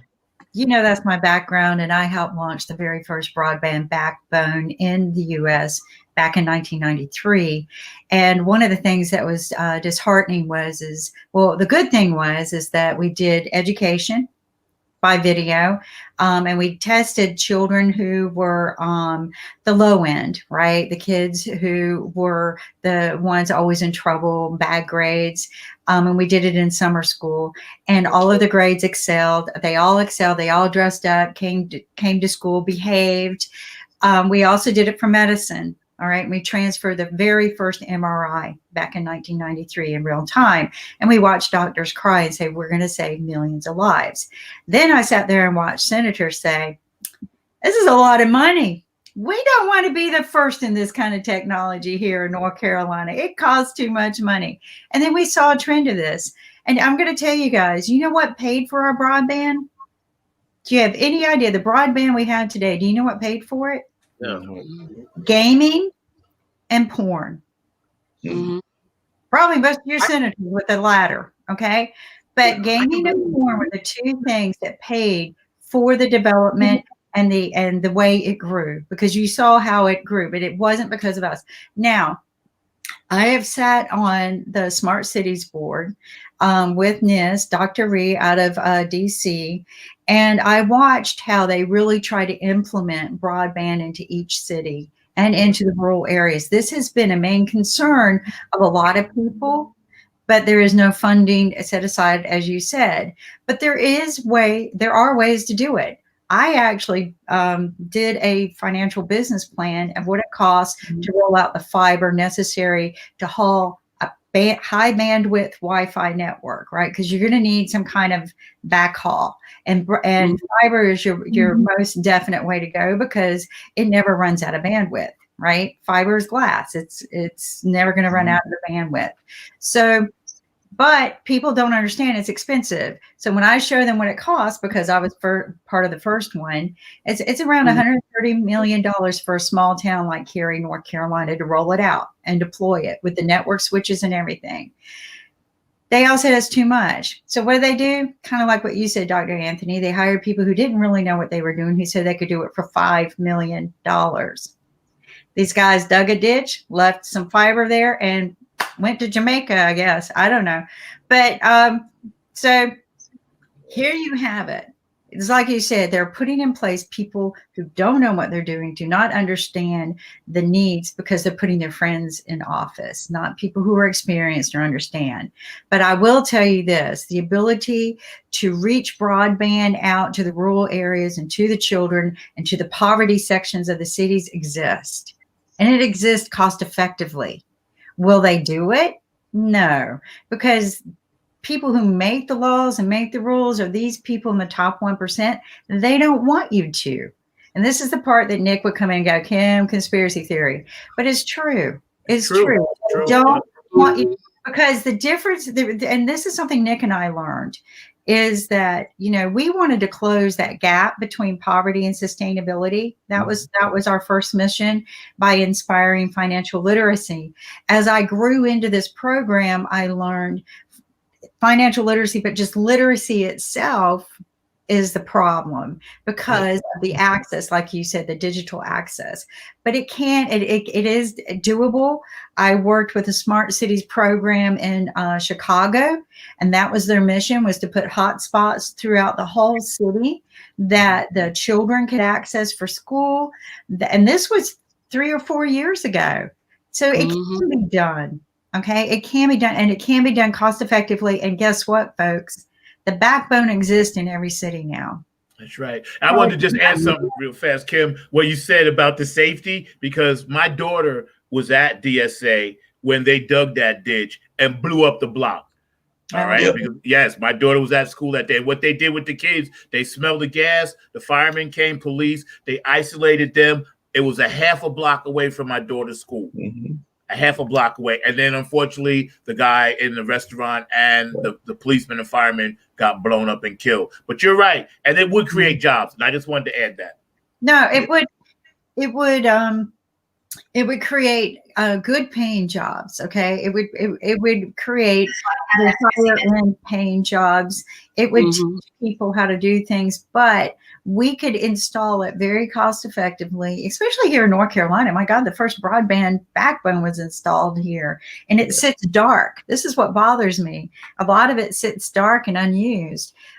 We do have a phenomenal woman who has taken place in one of the non-for-profit organizations that manages what happened with the broadband. So I'm hoping that she is aggressive enough to women have a tendency of sometimes when they get in leadership, they're gonna, hey, let's get this done. So, but Dr. Anthony, you're dead on. The problem is accessibility to the digital. But it does exist, and the problem is that they're not implementing it. But getting the kids a hotspot is not as important as us expanding the umbrella of the wireless broadband, which can be done. And so that's the way I explain it to people. We have the foundation in most of the places, which is your backhaul, right? So your backhaul is in place. Now you need the umbrella. That's what I call the wireless, the Wi-Fi connectivity, and there are so many ways to do it and make it cost effective, and they're just not implementing it because somebody wants this. But I'm hoping that our new leaders are going to bypass that and put this in the right hands, because there are people out there. Also, something else, why aren't we using broadcasting equipment, right? Mm-hmm. This is why I tell people PBS has so much bandwidth that they're not using, and I'm going to shoot myself in the foot because somebody's going to do this. But they have got so much unused bandwidth that, it's real estate that you can buy to produce maybe one directional educational systems for kids, right? It's still digital. They're not going to be able to engage just yet, but they are building an antenna, a Wi-Fi antenna to the PBS type signal. I know the person who's inventing that. So there are so many things we could be doing. But they're, I hate to say this, I think it's a woman inventing that, so she wasn't able to get the funds she needed. But hey, what a technology, right? If you turn that, because this is what I tell people, the broadcasting signal like PBS has, think about it. Where do they not go? Yeah. Mm-hmm. Where does PBS not go? They go into the rural mountain areas to a little bitty shack that has an antenna. Right. Where do they not go? I tell everybody the PBS broadcast signal is the Superman of all signals. Wow. And if you can develop a means to use that, why not? Because it's everywhere. So there's a lot we could be doing, but we're not. I just want to defer something back to Bill. I really like when you get on your soapbox. And I'm glad that you do, because people don't listen unless you are. Okay. And we here at IBMTV, we're about bringing awareness, and we're passionate about it. And, when Zack gets on his soapbox, and Mark, and even Dr. Anthony, I'm proud, because we have to get people excited and engaged. And if we don't, this administration is not going to go anywhere either. Okay. And this is what I tell people. This is going to be the hardest long haul for any one president ever in history. Yeah. And like you guys are saying, why wouldn't anyone pick up the phone and just call and say, hey, congratulations, dude. I know, just like in the Super Bowl, do you see the guys walk off and throw their helmets? I lost. You see that? No. Okay. They go across the field. They shake each other hand, high five, good game. I'm sad I lost, but hey, you won. We both get Super Bowl rings, right? It just, come on, people, have some eloquence and etiquette here. You're right. And I think because the country really needed this, and before you guys jumped on, we was talking about this, I think for young people, they really needed to see something good in their lives. Like, we're a little bit older, so we can process this COVID thing a little bit different because we've all seen so much. But for young people, say from age 10 to like 20, they haven't seen this before. So for them, I actually think I saw little girls on their parents' shoulders, all different races, and they were just so excited to see this woman talk about other women and the opportunities, empowering women. And that's what I wanted to get to, because I really, really think that Barack's election stood on its own. This one will stand on its own for those reasons. And I'm glad Joe Biden did pick a woman of color that he felt was smart enough to pull it off, because you just can't have anybody. And let's all tell the truth about it. Hillary should have been the first one. And that's just the bottom line. But I do think when she made the speech about the shoulders that she was standing on, going all the way back to Harriet Tubman and all those people. I was so glad, and I knew she was going to anyway, but I was so glad she did that, because young people don't know about that. They don't know. They have no idea about our history because they're so focused on the now. Now, they know a little bit about it because we teach them, but the now game is what's happening. And she's a superstar. She's a rock star. And let me tell you, I'm very, very happy for all the women on the panel as well as around the world. I really am. Well, her voice resonates eloquence, but she is a strong woman, and I think that's why he picked her. Yeah, she is. She is a very strong woman, and look at the baggage she has carried with her, right? Yeah. Right. You know, how I get so mad at people who, point at the fact that she dated some guy that was separated from his wife. Big damn deal. They were separated. It was public knowledge. But they accuse her, but it was okay for him. Hey, he gets all this fame, became mayor, but she carried the package of, hey, and I've had people post that, and I'm like, I ain't gonna play that game. Yep. So what? Not people end up dating people they work with. That doesn't make her any worse than a guy who dates someone, but the women always carry the shame. But you know what? She held her head high, but she even said that was something that she's had to baggage she's had to carry with her for a very, very long time. It keeps haunting her. Hopefully, she will have turned it around. And this is what I got to say to Willie Brown: you dated one time the woman who is now a vice president. I never heard that story, but that's a good one. Yeah. Well, but she dated Willie Brown. Yeah, who's he? I don't even know who he is. Who is he? Mayor of San Francisco a long time in the 90s, back in the 90s. And immediately everybody said, oh, she got there because she hoed around. And I'm like, God, I hate the Southeast for their way they talk about women, because they do. They talk really bad about women around here. Yeah, but my thing was he wasn't married at the time. Well, he was, but he was separated, publicly acknowledged, right? It wasn't like she was breaking a marriage up. But yeah, they used that against her. And I don't think that, I'm glad that she won. I'm glad that she stood her ground and stood her convictions, because this is the weight that a lot of women have to carry, a lot. And I don't think she slept her way to the top. I just think, and she even said she just happened to date the guy. But this is what I got to say. You dated a woman who now become vice president. That's right. That's right. She earned her. One of the things I was here to ask you and everything, and I'd love to hear from everybody that's on the panel with us right now, is definitely they've been talking about one of the issues she's going to have to deal with is criminal justice as well as race relations and things of that nature. So, Bill, I'll toss it to you. What do you think is going to be the first ways that they're going to deal with that? And then as a secondary question, have you heard anything in D.C. yet as to who some of the people might be for the administration and what kind of administration we might be looking for in terms of people that might be on the fast line for jobs and everything? I know that Zack wants to run the inauguration. Okay. Well, what I can tell you is this: is that I was preparing for tomorrow's show to talk about the inside baseball. I've been preparing it just for a couple of weeks now, but a couple of weeks ago, I thought maybe it was too soon for our audience, because I didn't want to be talking about inside baseball. However, with regard to both, to answer both parts of your question, there is a significant movement, and it's a well-received movement with regard to the incoming administration to appoint people of color who traditionally have not been in the power positions of the cabinet.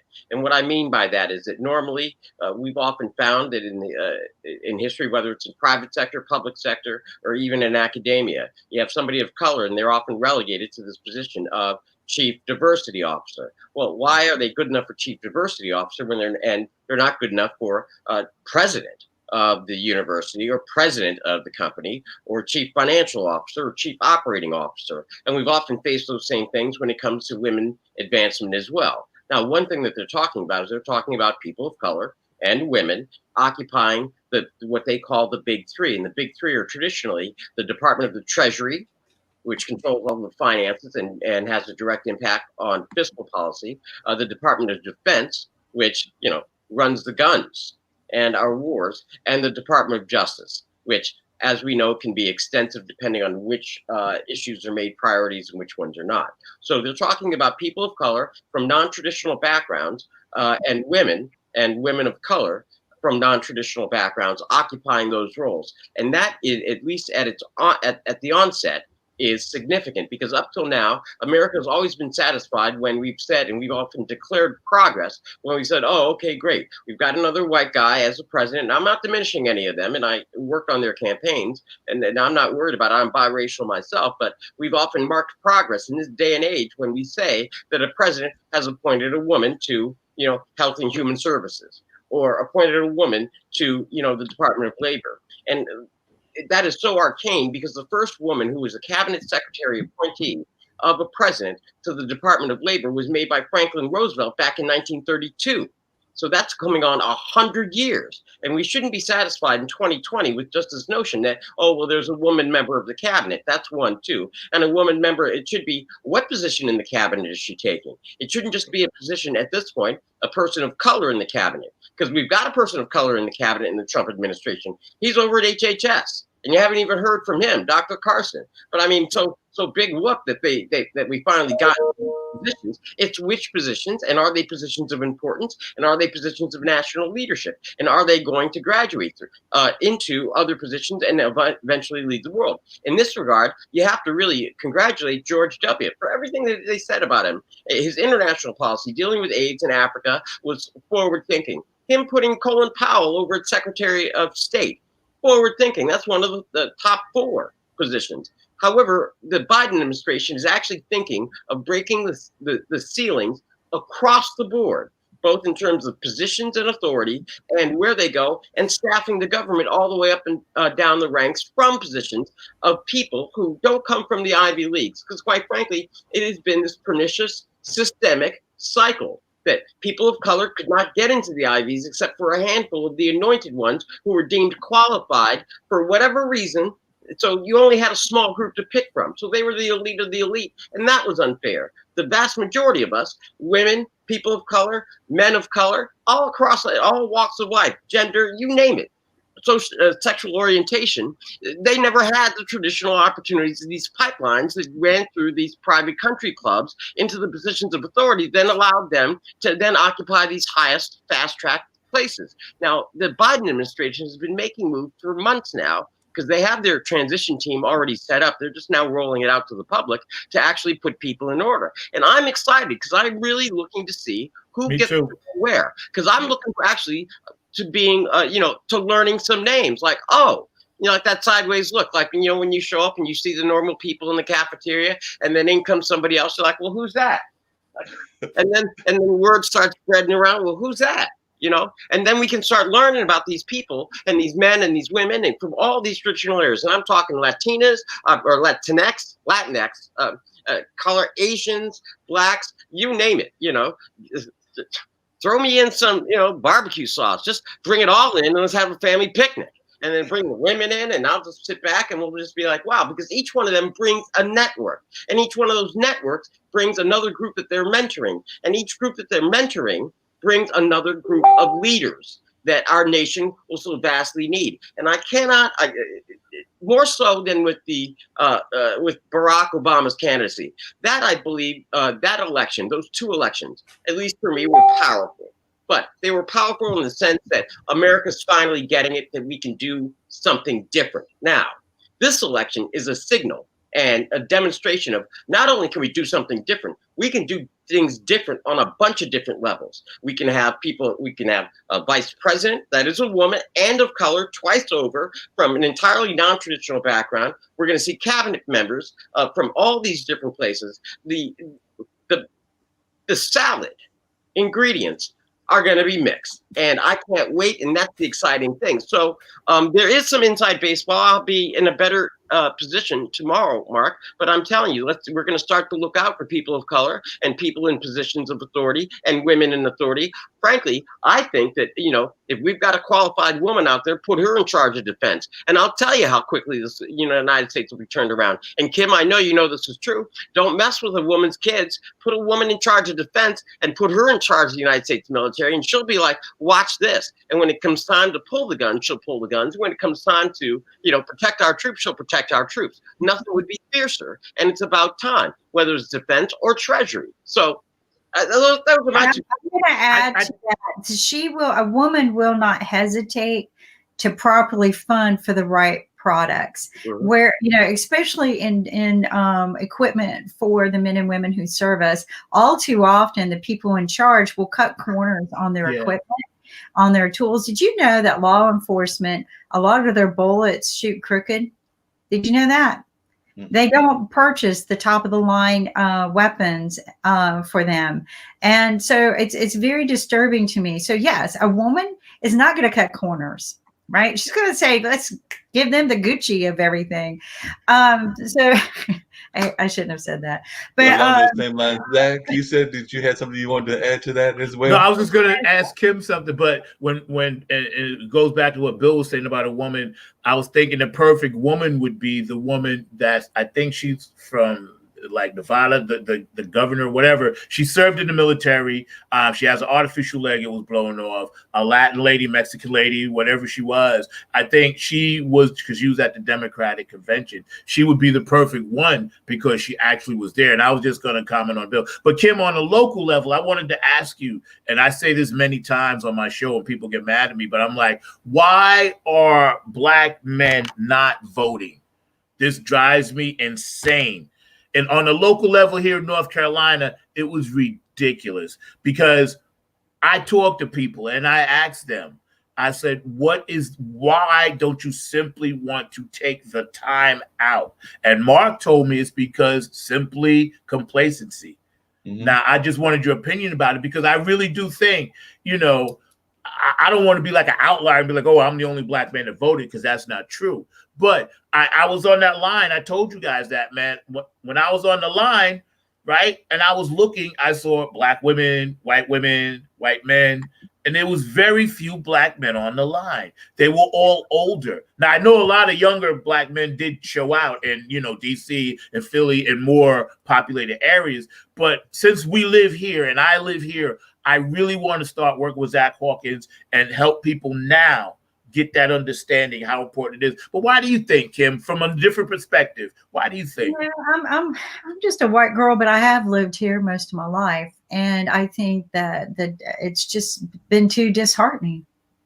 I think sometimes you work hard, you try to have a voice, and why bother? Right. I don't think it's so much lazy and complacency. I also think that, and correct me if I'm wrong, I could be very, very wrong, but here in the state, they were trying to suppress the voters, okay, of the poverty, okay, and I'm not saying all Black men are poverty, but they are trying to suppress the voters by saying you have to have it, just like the Native American Indians, you have to have a street address, you have to have this, you have to have that, you have to have a driver's license or an ID, and all of these things that is not, wasn't common for, I don't know how common it is now, but it wasn't something that was a necessity or common for anyone to have. And so again, they were suppressing the voters by just making it even harder. But honestly, I think it's this. Why bother? Does it matter who's the president? Because I have to work hard every day. I have to make a paycheck every day. Show me what makes a difference. And I think that's the issue right there. Show me why I need to vote for this person and why they're going to make a difference in my life. Because right now I got to feed a family. I got to take care of, child support, or I got to take care of a sick mama and daddy. And quite honestly, voting for a president isn't going to make any difference for me either way. That's where you got to change their mindset. Yeah, how do we do that? That's what I'm getting at. By me, you remember when I first started talking to you guys that we got to look more into the policies and what will help you guys. So start there by saying, what would make your life better if we had a policy? What would make your life better? Then let's take that policy up and let's make this president sign this into act. Okay. And honestly, I mean, it's going to take a team of people, and Bill would know how to do it better than me. But in my mind, when you start doing things like that and it impacts them, it gives them maybe a better income, less tax burden, or something, then that gives them a reason to go out and vote. But telling them that this president or that president, neither one of these presidents right now are benefiting the Black man. I'm just going to tell you, Biden's better. All right. But a lot of the policies I look at, they're not going to help you. The Health Care Act still doesn't help anyone. I'm still very aggravated over that. And I look at other policies that have to be changed, and I hope Biden jumps on it. But let me tell you something. You know, Obama did something that I do like. I don't like his Health Care Act, but I do like and it didn't go anywhere, but he tried. He told the government, you have to hire 20% of the women in the bidding system. Mm-hmm. I'm not going to make you do it in 1 year, but within a certain amount of time, I want to see 20% women up on this. Okay. So woohoo, I get excited. Yeah, I'm going to go bid on some of these, right? So then I started reading the bids, and the old guys got into this one, and they go, we know how to get around this. And they wrote a little clause in there. All right. And their clause was you had to have had X amount of years of experience working in this particular organization. Well, how many women had that? Certainly none of us who've never been in the bidding system. So he was a little disappointed that in 3 to 4 years, only 2%. He was very, very disappointed, but he never looked at the fact that they had changed the rules preventing. So this is what has to happen, Zach. This is what has to incur in our lives. Isn't just a person, a leader.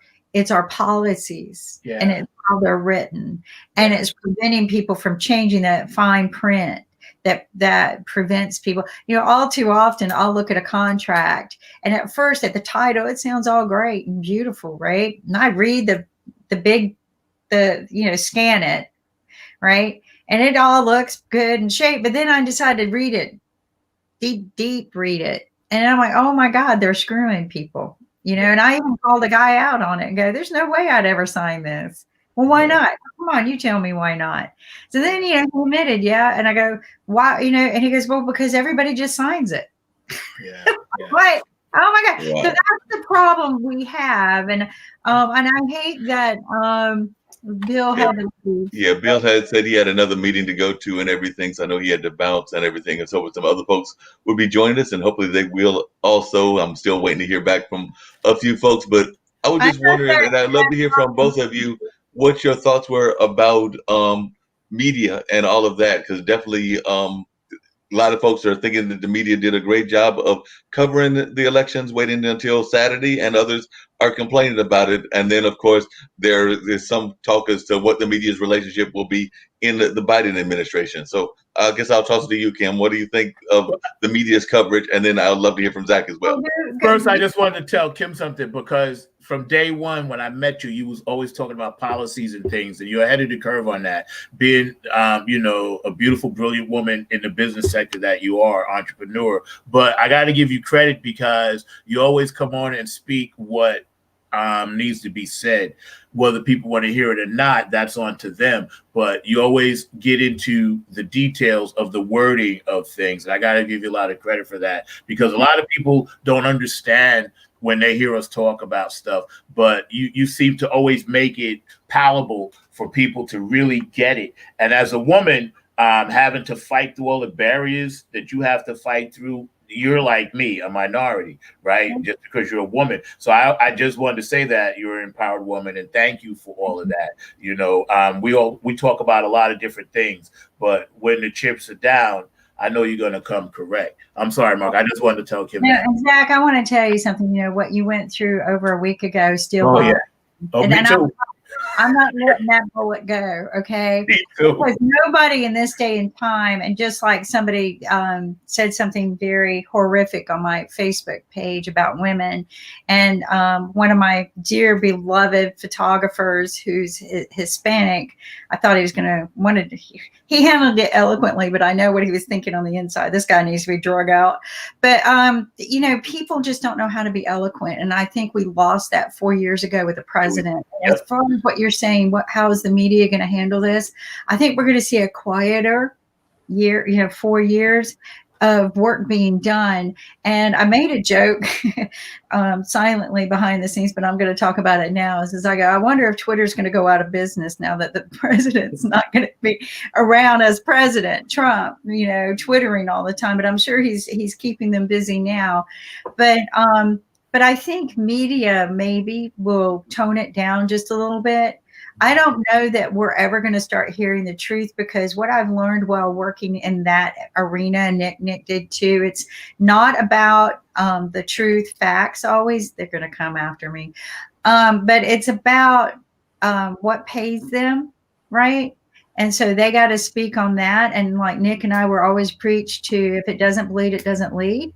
Well, and then, and a lot of times they'll say things on the fly, like, Mark was talking about knee jerking and just getting out there and doing something. And then they won't come back and apologize. And, one of the things that bothered me was that lady from Fox a couple months ago when Kamala was chosen to become the vice president. And she goes, well, why don't you come out and tell us how you slept your way to the top? I thought that woman should have been fired. I don't care that she's a minority at Fox and beautiful and gorgeous. That was rude, undignified. And maybe she got fined, but they made her come out and apologize. But there's been no dignity in the last 4 years. Yep. None. And it got worse. Here's what happened. There was some when Obama was in office, right? And, when in your lifetime did you ever see a president where everyone didn't come up and just congratulate him? Yep. Why does it have to be such sore losers and attitudes? This is what we developed in the last 4 years. Yep. Sore losers and attitudes. Yep. And you know what? I'm hoping that the media will calm down, right? I know I'm in competition with them.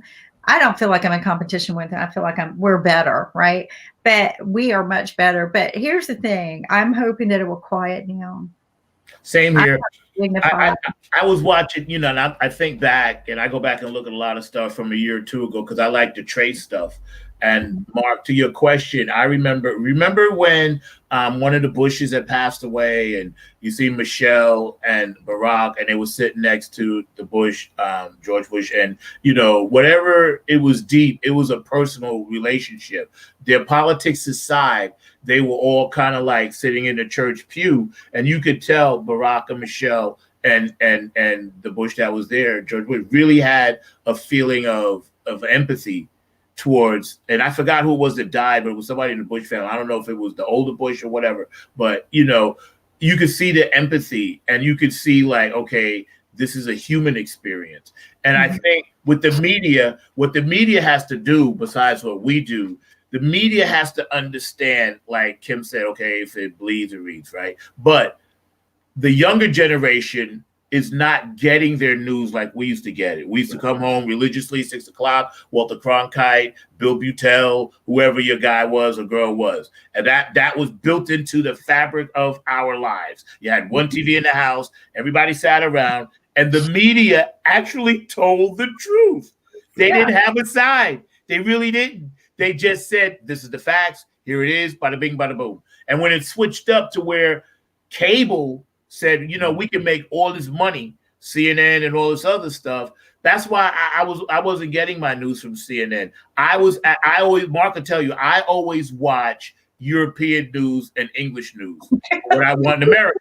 Now that's a damn shame. I got to watch their stuff to get the truth because they don't have an agenda, like Kim said, right? Now you think about it, I'm here, I'll Google, I'm watching England and they're talking in their language, but it makes sense to me because they're not really looping stuff. That's why I like IBM. It's live, it's real, it's raw, and we ain't gonna loop no lies to you. And Mark, young people, to your point, to your question, does not care at all about mainstream media. They get everything on their phone instantly, and they become the news. Because yesterday, when I got caught up downtown, I saw everybody on their phones texting everybody else and physically showing them. So they're actually part of the news, making the news. And by the time I went 4 blocks, I saw cars coming from everywhere that had been answering those texts. I saw kids running up the street from Duke, looking at their phones saying, oh, this is where it's happening.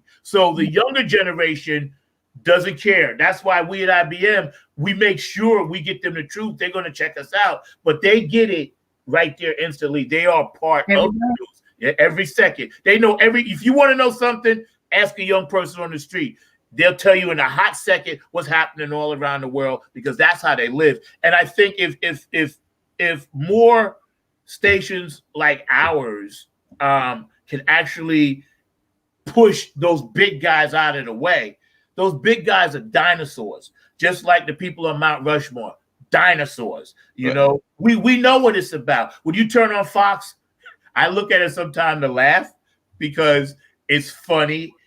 How can they just sit there and tell these lies, Kim? How do they sleep at night? It's the terror.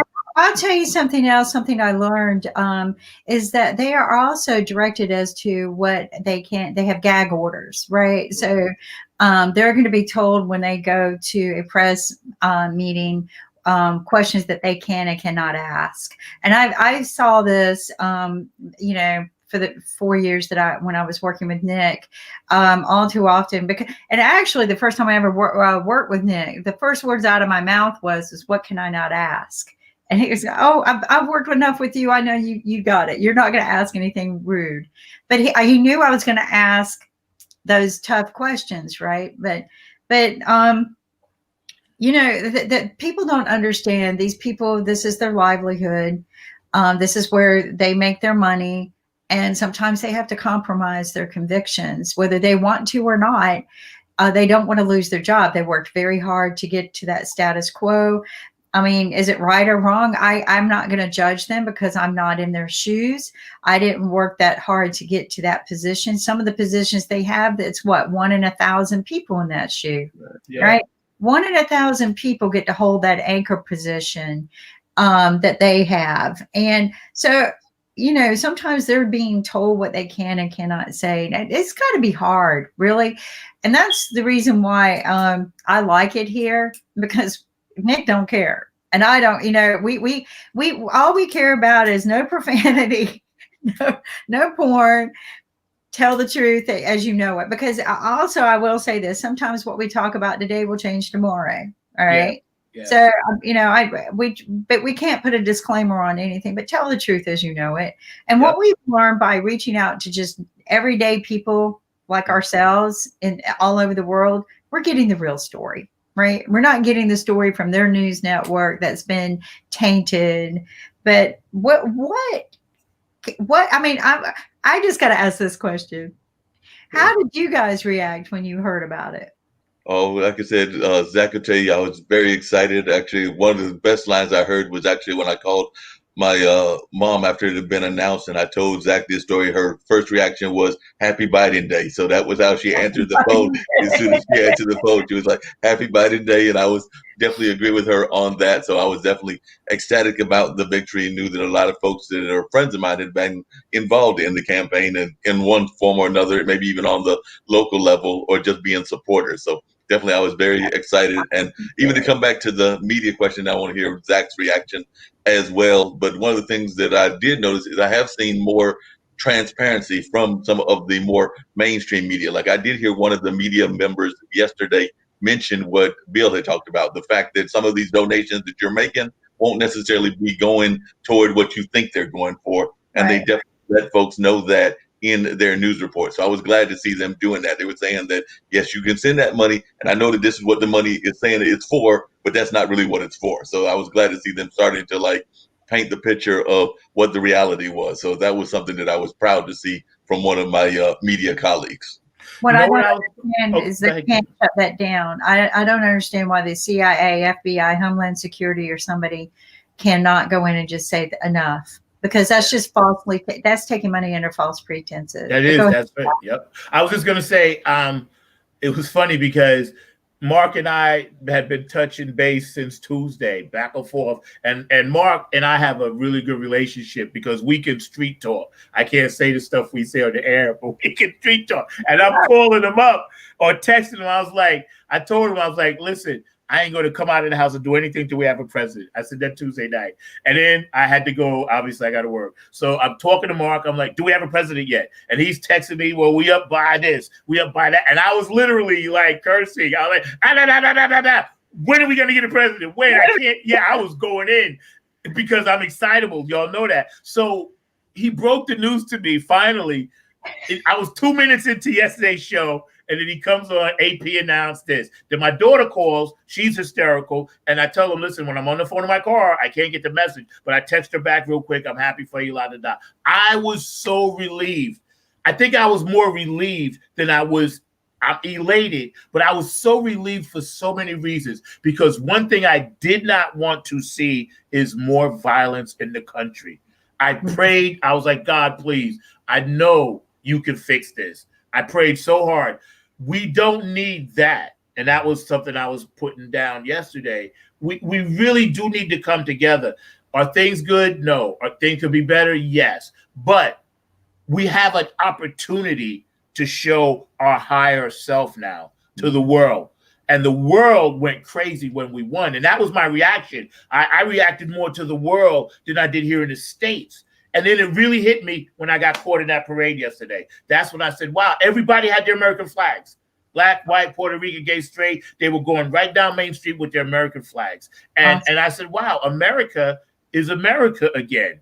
You know, we can fix some of this other stuff. There's always going to be bad cops. There's always going to be, gangs on both sides, Bloods, Crips, Aryan Nation. We know that 20% is just not getting it. So we got to leave them and let the authorities deal with them. I cannot go out and start hating on people simply because they didn't vote or the vote didn't go the right way. That's the wrong attitude. Like Joe Biden said, one of his best lines is, the people that are voting against us are not our enemies. They're Americans. We're all Americans. We can't see somebody with a rebel flag and automatically start hating on them. What we got to do is start talking to them about it, or maybe they can talk to us. But it's the same thing. It's like so many people came together.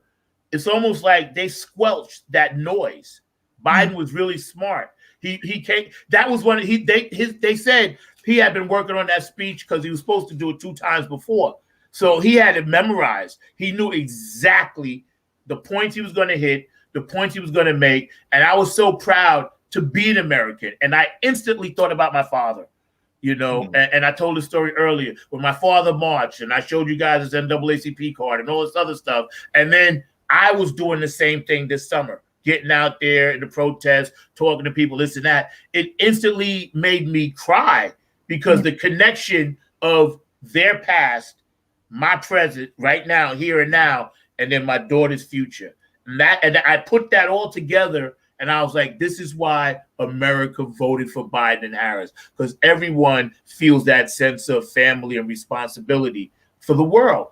And it was really a good feeling. I can hold my head up high again as an American, I feel like we're all going to breathe a sense of relief because it's not going to be a lot of drama. Right. And something I learned from a governor who took over from a governor who was full of drama, a governor that reminded me of Trump. The new governor came in and the other guy, when he left, he did midnight hour bills.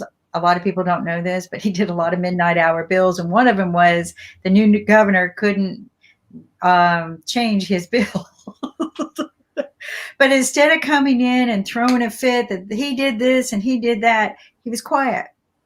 Yeah. He's quiet about all the junk that I know all the junk that happened. I happened to have breakfast with his one of his assistants, and so I know all the things that happened the night before.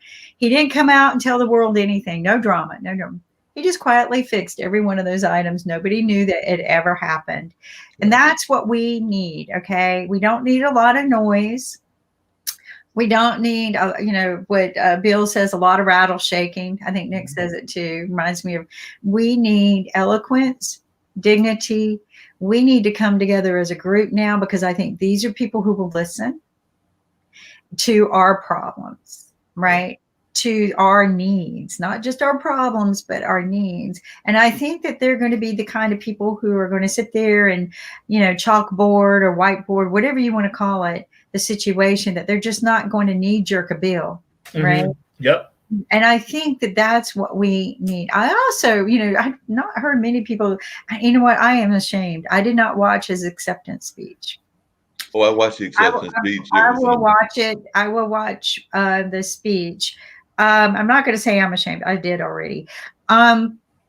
What the problem is I just wanted to absorb the quiet.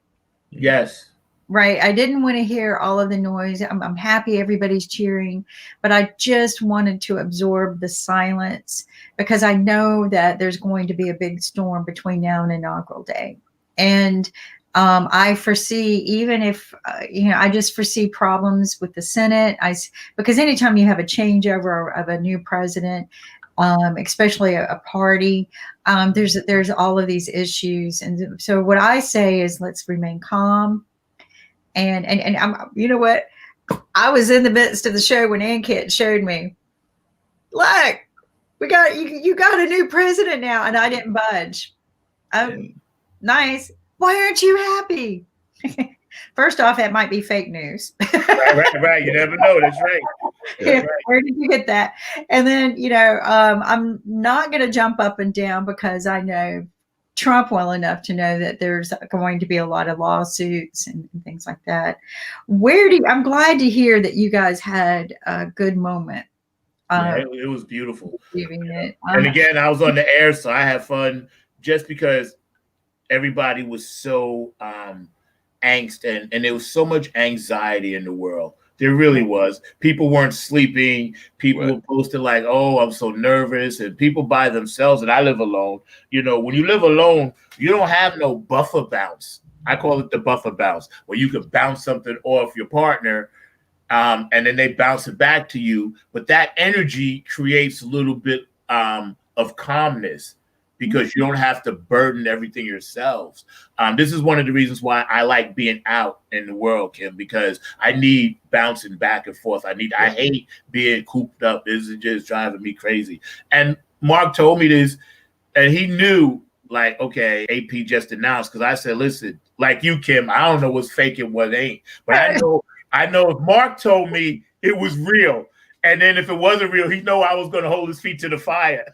But when he told me, I was like, okay, it must be the truth, So yeah, I was happy. Here's what I had my phone, and I had it programmed while I was on the TV show. And of course, I have to be into the show, just like right? So I had my phone sitting there with the real-time update of the electoral vote. So I was watching the 6 states outstanding. I was going to, trying to see who's next. So I was trying to see, and I didn't see it change, right? So when Ankit's doing this, I'm like, he goes, you should be happy. Why aren't you? It's like, well, I haven't seen it change on my phone yet. But no, I think this says that we're ready for changes. I think with a woman as vice president, I think she's going to work harder than any other vice president we have ever had. Yep. One, because as a woman, you have to do that, especially first time in any position. You really do. You're going to have to prove yourself. Yeah. Yep. And, but two, I think that that's just her nature. I'm just listening to her talk, she's a great, elegant talker. Like you said, I know you said you didn't listen to the speech, but both her speech and Biden's speech were just truly amazing. And I really like the way that she talked about the fact of being of Indian descent and African-American descent, or Jamaican-American descent. So she definitely talked about that. And she also talked, as Bill was talking about earlier, about her connection to the women that were ahead of her historically and things of that nature. Yeah. A lot of folks didn't realize that, but she intentionally did come out in what they call suffragette white, because she was doing that as part of her statement, the ways that she sees herself in the context of history. So I was glad to see that she did that, as well as some of the very powerful unity statements that Joe made as well. So definitely, I thought that Biden made some really good, powerful unity statements, and was trying to reach out to the other side of the aisle, as Zack was saying, and everything. So hopefully they will do that and come back. And like I said, it just reminded me of a good old fashioned. I know we're in the month of November, but it reminded me, and I know he's up there in Wilmington, Delaware, but it reminded me of a good old fashioned 4th of July party. Because like I said, when I saw those drones that made, and I learned later that it was drones that made that name that he put out. So the name Biden was created through drones. And when I saw the fireworks, it was just like a good old fashioned 4th of July party. And I hopefully we'll see even more of that and more unity efforts made throughout society as we go forward. Because I do know there's a lot of folks that are still very much upset by the fact that their side lost, and they still are very much alienated. So I hope that they will at least hear when folks like me and Zack and you and others reach out to them and are like letting them know that we don't see them necessarily as they're not the enemy, as enemies, but that they are part of the American family. Well, I don't know if you read my post. I didn't want it to be a na. You know, Nick did. He goes, "Okay, come out, do your concession speech." You know, I didn't do that. I posted the electoral vote, and I wrote, "I hope that we can stop our fighting now." Yeah, I saw that. Yeah, and unite and rebuild. Yep. Because those to me are very important, you know, that we unite, we're not divided, but we rebuild America. And that's my message. That's what I want. You know, it wasn't to me the whole time. And you know what's weird, guys?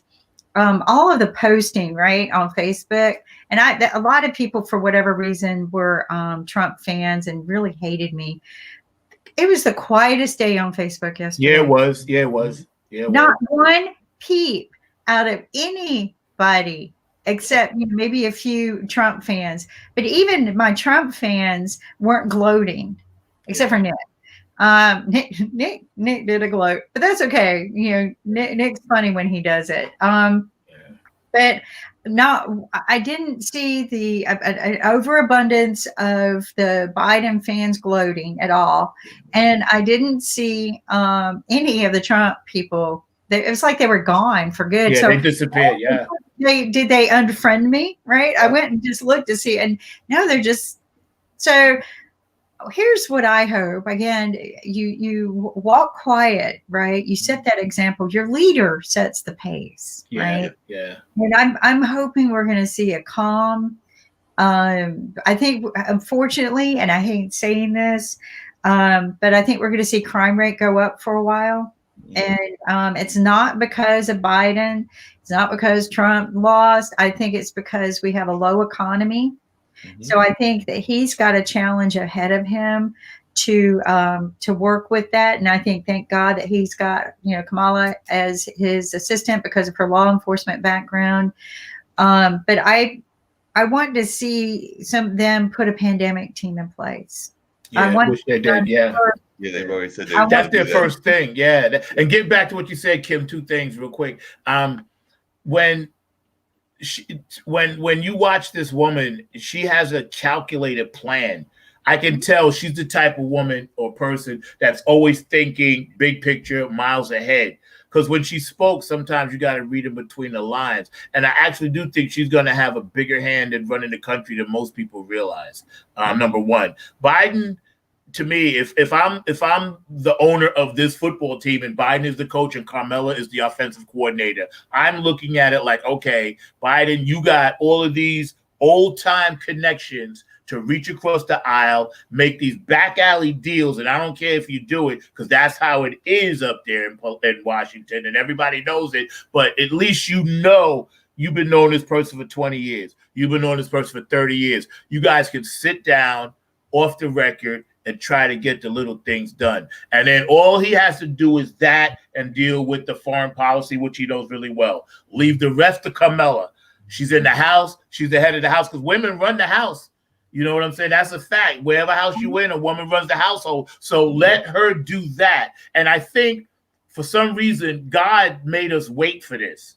I don't know why. I asked him, but he made us wait for this moment to show us, okay, y'all can get it right if you want to, but you got to really want to do it. Do you really, really want to make change? And as the good Lord would have it, the change was evoked in the middle of our worst time in this generation. Mm-hmm. So if we can make change, and this is what I tell people, if we can make change in the worst possible times of our lives with over 200,000 deaths, we can most definitely affect change when things are a little bit better. You know, and that's the message that people really got to get to. Everybody, I can't do anything without another person. The other person can't do anything without me. We all need to work together. It ain't about color. It's not about color now. There's no more excuses. If you want to remain under the hood, fine. If you want to remain a gangbanger, Bloods and Crips, fine. But you can't say you don't know, because now you know. Now you know. And I think that that's an important message, Zach, that we can remain as we are, or we can decide to make the change. And I think that the changes are going to be made available more so through Biden, because Trump would not sign off funding for certain programs to make these changes. Yep. And I just think that it's purely an understanding of that. I hope they put somebody in that understands budgets. Okay. Yep. See, Biden's not going to do all of these things. He's got to put the right person. We got the team. That's right. That's right. And quite frankly, I would call David M. Walker up, and I would say, "Would you come back and help us get this under control? Whether you want to stay or not, that's your choice." But I would definitely call back David M. Walker because of the way he believes people need, their fiduciary duties need to be in place, and he believes in financial education for everyone, right down to grade school.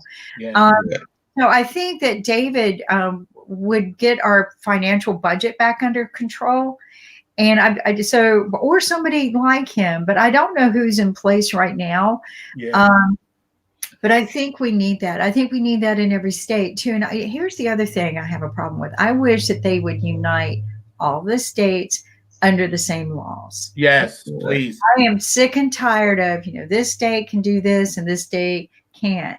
Yep. This state has this law, and this state doesn't. You can't go from one state to the other and know what you can or cannot do. Yep. And just, I think that all the tax needs to be equal across all of the states, right? Yep.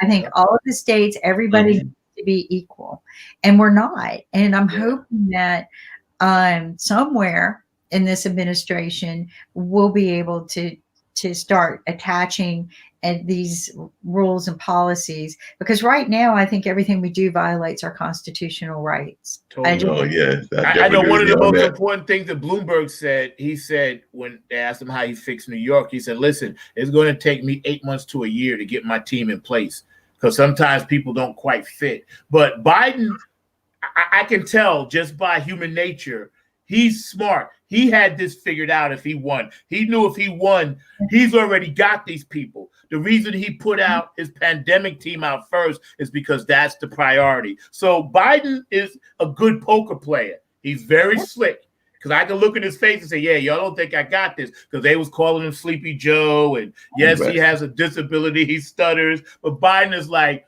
wait till I get there, then watch what I do. Because when he came out, 2 days before he got announced, and then he came out with his acceptance speech, he ran out and he was showing, listen, I don't have to pull off my shirt with a fake Superman thing. I am Superman. I'm going to get this done. Everything he said pointed to the fact that he had this figured out, and he was underneath Barack. So he don't agree with everything Barack did, but I think he'll take the best of that, take the best of Kamala, and then reach across the aisle and take the best of his people, the Mitt Romneys and so forth, mix that up to help get America at least back on the track. Because Donald Trump went into the train car, the the engine, and disrailed the country. He literally did.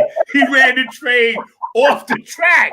I mean, we were okay with it stopping every now and then, but he's like, woo woo, I'm running. He ran the train. We were derailed off the track. No, he totally ran it off the track. There ain't no doubt he ran that thing totally off the track. There's no doubt that he did that. He definitely read it off the track, and definitely we got to get it back on and everything. Now, you mentioned David K. Walker, and I know he's part of our IBM TV family, and I would love to see him involved in our economic plans. But this is actually a question to you, Kimberly, but I guess I can ask it to Zack as well, is how do we explain to folks that are now trying to say that the economy is recovering, even though I know my personal economy and Zack's personal economy, and I would even argue yours, Kimberly, is not improving, but they're adding, and they just came out with these figures of all these new job creations and everything else. So how do you explain to folks, and how has David explained to folks the fact that we're still struggling? So I was just wondering your take on how we can explain to folks that are still struggling with their own personal economies. Every time Nick comes on the show for Economic Mondays, he asks me to put my skeletons up. Because I told him when I came on one day during Halloween, I put this up, I go, this is our economic situation right now. So you know what? You don't fix an economic situation overnight, okay, unless you file bankruptcy, and even that takes, 90 days. And then, so we're not. And okay, so David K. Johnson, when he talks about the economics, he talks about the policies we need to put in place. And that's why I want people to listen to him, right? I read his book. His book is very comprehensive for the highly educated level that this man is. His book is very good. And also, a lot of people don't know about him is that he helped solve an unsolvable murder mystery many years ago. Wow. Yeah, so he's got that mind to unravel puzzles, and so he's very good. And then there's David M. Walker, who was the former U.S. Comptroller General of the United States, who does come on our show as well. And he's the one I really think that should go in and fix everything, because that's what he does. What we need to do is a budget, just like you do at home.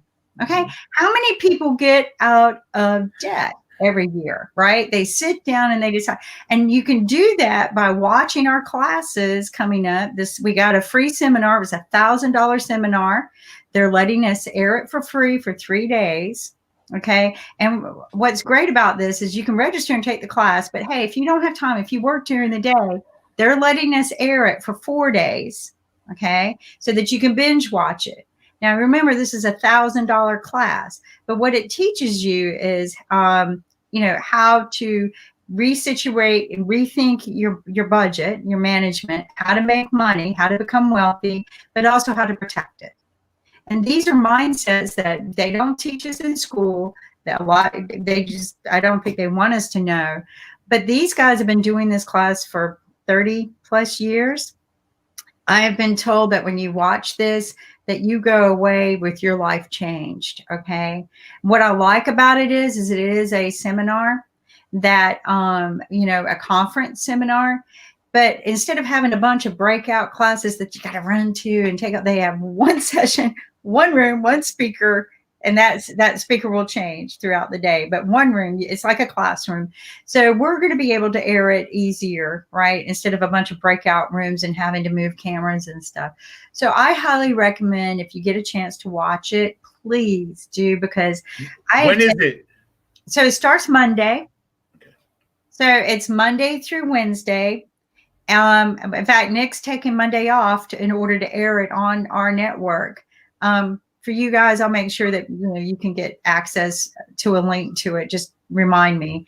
But it's going to be one of those, you're going to watch it and you're going to go, wow, this is more than what I can handle. But just watch it, let it absorb it. Okay. And then that's what our country needs to do. Okay. No, we're not. And the unemployment numbers, they're fake. They look at how many people receive unemployment checks. Right. That's the only way they can count it. But, so many people stop getting unemployment checks because they cut that term, right? That term used to be a year and they cut it to 6 months. Not everybody's going out and getting a job where there's 10,000 people laid off. In 6 months, not all of those people are going to have a job. They go, oh, we have other ways. No, you don't. I learned the only way you count is you count how many checks you write. So no. We are in bad shape. Yeah, we Over are. 1 million people are losing their homes. Right. Yep. 1 million people. And the hardest hit, Kim, because I was doing some research on this. The industry of factories and all that stuff that we used to have 10, 20, 30 years ago with the unions and everything that built up Detroit, built up, areas like Ohio and down here and everything, those jobs are gone. All of those people had to retrain themselves, but can't get jobs. Some of them can. But they said the number one problem we have, food service industry workers, the people because that has grown. That's where everybody is working at McDonald's, Burger King, diners, places where people cook, restaurants, this and that. Those people that serve all get paid basically off the books money. They get minimum wage, $7, $8 an hour. And they said if they could somehow figure out, the gentleman, when he goes in, the people that you're talking about, how to get their wages up. And most of them, a lot of them are women, college students, young men and women. They don't make any money. That should be a standard across the country. Minimum wage. If you carrying my plate from the hot thing to my table, that's a $50 at least job, $50 an hour job. And they said that's part of the economy that they have to refocus on, because more people eat out now. More couples eat out. Fast food restaurants go up all the time. There's always a profit in it, right? So the people that work there should actually be part of that profit that these people are making, especially in poor neighborhoods. You always see Kentucky Fried Chicken and, all these chicken places, whatever. And I told people, listen, a businessman or woman is not going to put their business in a place where it's going to lose money. So they are making money. They just got to pay people. So I want to share with you, again, policies, okay? So a few years ago, before a certain governor left this state, McCrory, he had an opportunity to do some really good things for us, and he chose to go the other way around. So to talk about like where you're talking about the minimum wage and things like that. So this started happening in a lot of places. So he came out with a law, the crappy law, right? The potty law that caused us all those problems. So everybody thought, he was screaming, we got to protect our women and children in the bathrooms. Okay. So all people saw was the title and heard what he was trying to push. Do you know what else was in that law? See, I read it. Anytime I see a big controversy come up, I go, they got some stinky going on. So I read it. So in there, he made certain that they capped minimum wage. Wow. Okay, in a law that he said he is trying to push right away to do what? Protect women in bathrooms. We got to do it. Women are being assaulted by. We never had a homosexual assault a woman or a child in a bathroom ever. Yeah. Okay. Now, what we did have was a bill sitting up there to protect women and children in domestic violence, and it went to sleep because he didn't push it. Okay, but we had that. So in that bill, he wrote some paragraphs. We cap all minimum wage to I think it was capped to $7.50. Yeah. Okay. So and the other side was trying to get it pushed to $14. So he capped the minimum wage in that bill. Then his next line was any employer can fire anyone based on gender choice. So you can fire gay, lesbian, bis, and transients if they're gay, lesbian, bi, and transient. So that's the bill he passed. Now, everybody was all hoo-boobing about women and children in bathrooms being attacked. That never happened. He got it pushed. It caused a lot of ruckus in my family because I kept saying, that's not what he's pushing. That's not what he's pushing. And a lot of people, unfortunately, not a lot, but members of my family are minimum wage earners. And I was concerned for them, but they were more concerned about being assaulted in a bathroom by, somebody that they were afraid of that they didn't even, never mind, I'm not even going there. So my problem, again, Zach, is policies. So when you talk about capping minimum wage for these servers, that was done on a state level, all state levels. Some governors didn't cap it. Some governors, kind of left it open. Some lifted it to $15 or capped it at $15. And the reason why they did that is you have to protect the employer, right? But let me tell you where the real problem lies with our country. Okay. All of our jobs outsourced. So even people who spent, $150,000 getting a college engineering degree, their job got outsourced to China, Korea, India. They did. We lost all of our jobs to that. And the reason is, okay, as an employer, and you have to remember, I've owned a couple of companies and I've had to employ people. As an employer, it is excruciatingly in this country expensive to employ the people. And I'm not talking about your salaries, okay? Most employers could afford your salaries, all right? Most employers in a restaurant could afford giving you $15 an hour. They really could. The problem isn't that. The problem is this country forces every employer to buy workers' compensation. Not insurance. Now, see, they could force me to buy a full-blown insurance coverage for every employee, right? And I wouldn't mind doing that because that's pretty cheap sometimes. It's not cheap, but it is when you're buying a lot of it, right? So I would buy a full-blown coverage and pay 100% of it for each of my employees and provide accidental insurance for my employee. Then they're covered anytime they get sick. Not if they got sick at work or hurt at work. They're covered anytime. They wouldn't have to sue me. They could just go get fixed, get well, and then if it's an accident, they recover with the accident money. But they make you, no ifs, ands, or buts, you have to buy what is called workers' compensation. Workers' compensation, on a rule of thumb, is 1/3 of whatever the income of the employee is. So I got to take, say, if you make $100,000 a year, I got to write a check to buy workers' compensation for $30,000 a year. Now, how fast do you think my revenue goes? Yeah. So everybody thinks the owner's getting fat, dumb, and happy with all of the money coming in. Oh, well, you just made $100,000 on that deal. Yeah. And I had to pay your income. I had to pay for your office. And then I just had to pay 30% of your income to workers' comp, of which you never collect. Yeah. Never. And then I have to go help get you medical insurance, which unfortunately you're going to have to pay half of because I can't afford it because I'm paying 30% workers' comp. But everybody goes, Kim, you're crazy. If we don't have workers' comp, people get injured and don't recover. How many people do you think get injured at your workplace that don't get recovered? Yeah, probably quite a few. Yeah, probably quite a few. The majority of the businesses. The only people generally, and I'm going to get shot for saying this, a lot of people just know the system. They get injured and they know how to sue. Okay. Yeah. But I'm just saying, think about this. If I could take that 30% and turn around and buy you good medical insurance, where if you get sick, you go get taken care of, then you don't have an accident at work. Right. But you get rid of that 30%, I could afford to hire you. Right.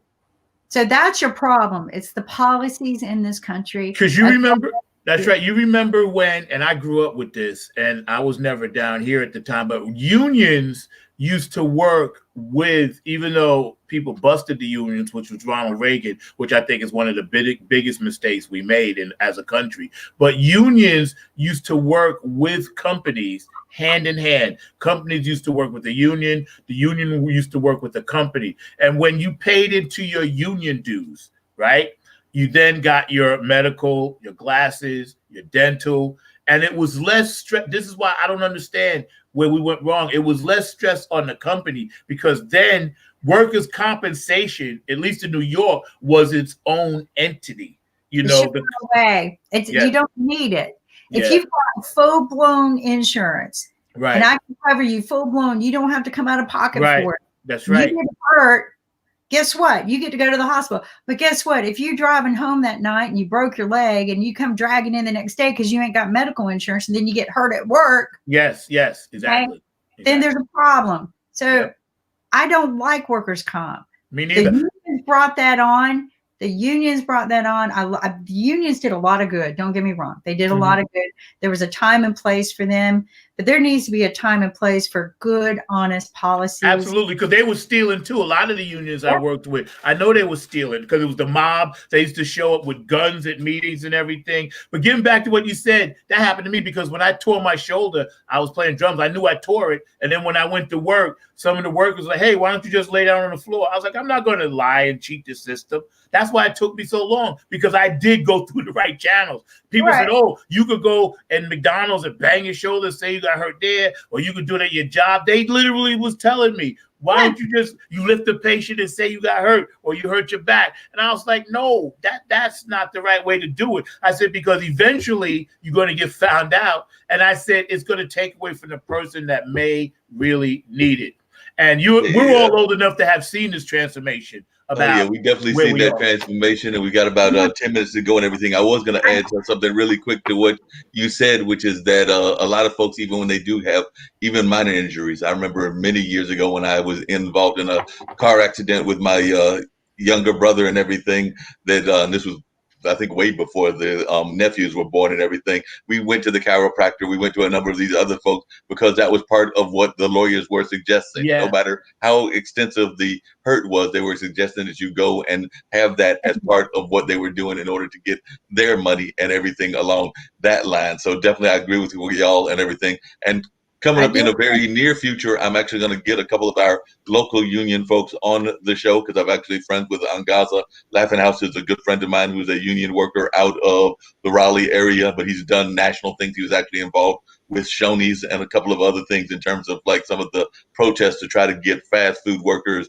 better kind of like support. And that was done almost a decade or so ago, but he's still very active, as is Damian Proud, who's an education union person. So there are some of these folks that we are going to be getting on the air here on IBMTV in the very near future, so we can have a little bit of their stance and their thoughts about what's going on and how they are dealing with current unions and all of that. So definitely looking forward to having them involved in our conference, in our platform here. And speaking of our platform, we had Veronica Jean on. She did her conference yesterday. I did watch a little bit of the conference. It is now being able to be viewed on, I think, Facebook and on LinkedIn and a number of other sources. And she's looking at possibly doing another one. So she had a lot of great speakers around e-commerce and things of that nature. And then another friend of mine, Eric Kelly, who has been on our show, is doing an entire week-long Black business conference that'll be taking place starting on Monday as well. So that'll be going on Monday throughout the course of the week. And I think Tammy, and y'all will remember her as being the young lady that had the bird that got in the way in one of my shows, but she is doing her event coming up on the 11th on on Veterans Day. And that's going to be something. And I love the title of her event. The title of her event is The Power of Manifestation is in Our Hands. So she's actually going to be having an entire, I think it's almost a 24-hour day of activities that she is doing through her sources and everything. So definitely I'll put that information out here on IBMTV, and folks can check out these amazing events because a lot of folks are finding ways to be engaged in the community and to share their voice. So definitely that's some of the things that are going on. And last but not least, and it's coming back to you, Kimberly, because we have all kinds of great shows here and everything. And I actually watched, and I've been meaning to watch it for a while. I was telling Zack that earlier. I watched the Generation Z conversation that was going on earlier today. It was an amazing conversation. She had a teacher on, and I know we had Tawana on earlier, and they were doing like I have the mystery guest. Apparently this the host of that show does 20 questions, is setting up a leaderboard, but they're kind of like just random questions like what's your favorite cereal, what's your favorite shoe, and all of that. But it was just an incredible, engaging conversation watching her talk to the young lady who was a teacher and everything. So I just wanted to say that was a great show here on this platform, and I really enjoyed watching that earlier, this morning and everything. So I just thought it was a great show, and I look forward to having more folks. Like Zack says, we need to have more of these voices of our youth involved, and this was a case of one of our youth voices being involved in having that great show. And I know we've got coming up at 3:00, Alexandria May's Music Cafe, which y'all all know is one of my favorite shows, as well as the guys over there to the West Coast talking upstream. So that's going to be some more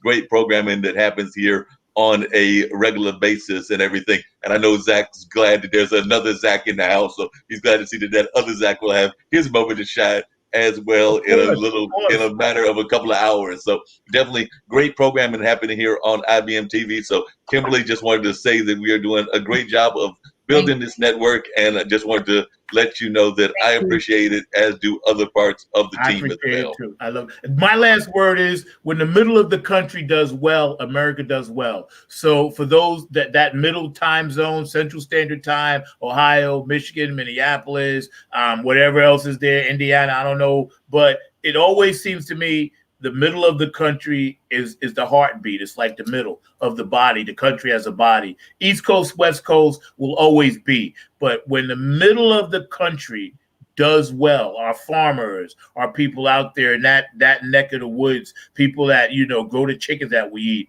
I think America does well. And that's the last word that I'm going to leave for the show, because I just think the middle of the country is where the hurt is all around, but that's where you look at a farmer and he's like, how can I make this work? Right. And they're the ones that feed us. Without them, we can't survive.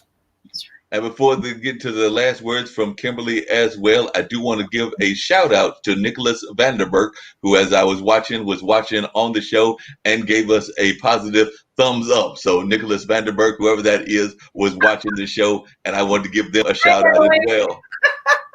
I know, Nicholas. Hi, Nicholas. What's up, Nick?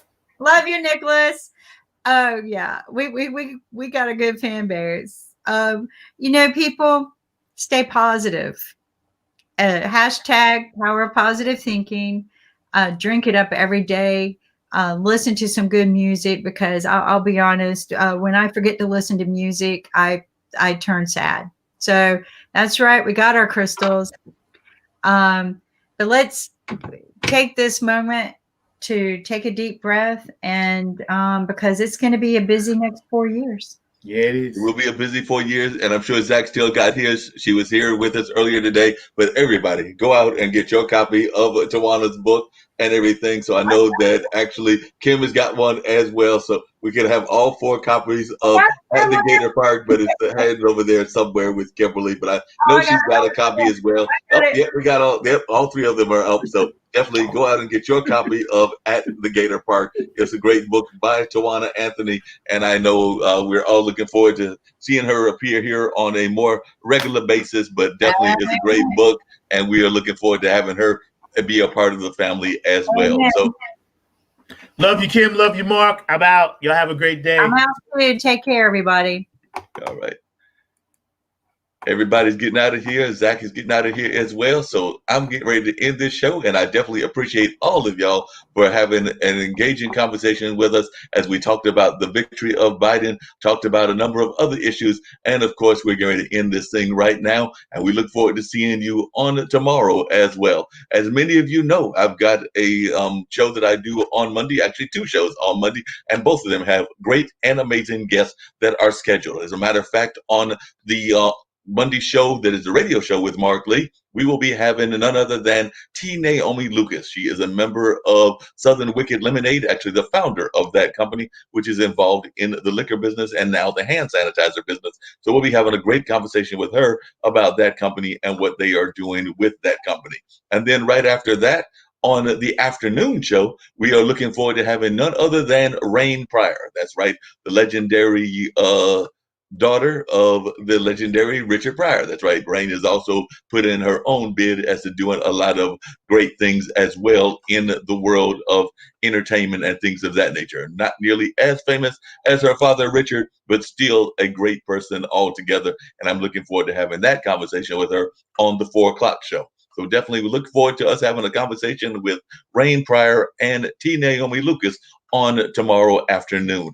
And on that note, I'm ready to wrap it all up. We're going to see if we can't bring up the ambassador to close it all out, because we like to close out things with the ambassador when at all possible. So we're going to see if we can't get that ambassador going as well as that airplane, because we do love the ambassador, which is Ankit's daughter, as well as that fine airplane to get us on out of here. So definitely an engaging conversation.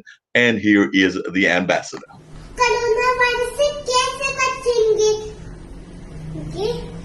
Hand और ऐसे अपनी खांसी जब आएगी तो ऐसे करेंगे अथू अथू। और कोरोना वायरस को धन्यवाद हमारा म्यूजिक सुनने का। And like I said, it's time for that plane on out of here. And then we'll be catching Alexandria May. And then, of course, those folks in Talking Upstream.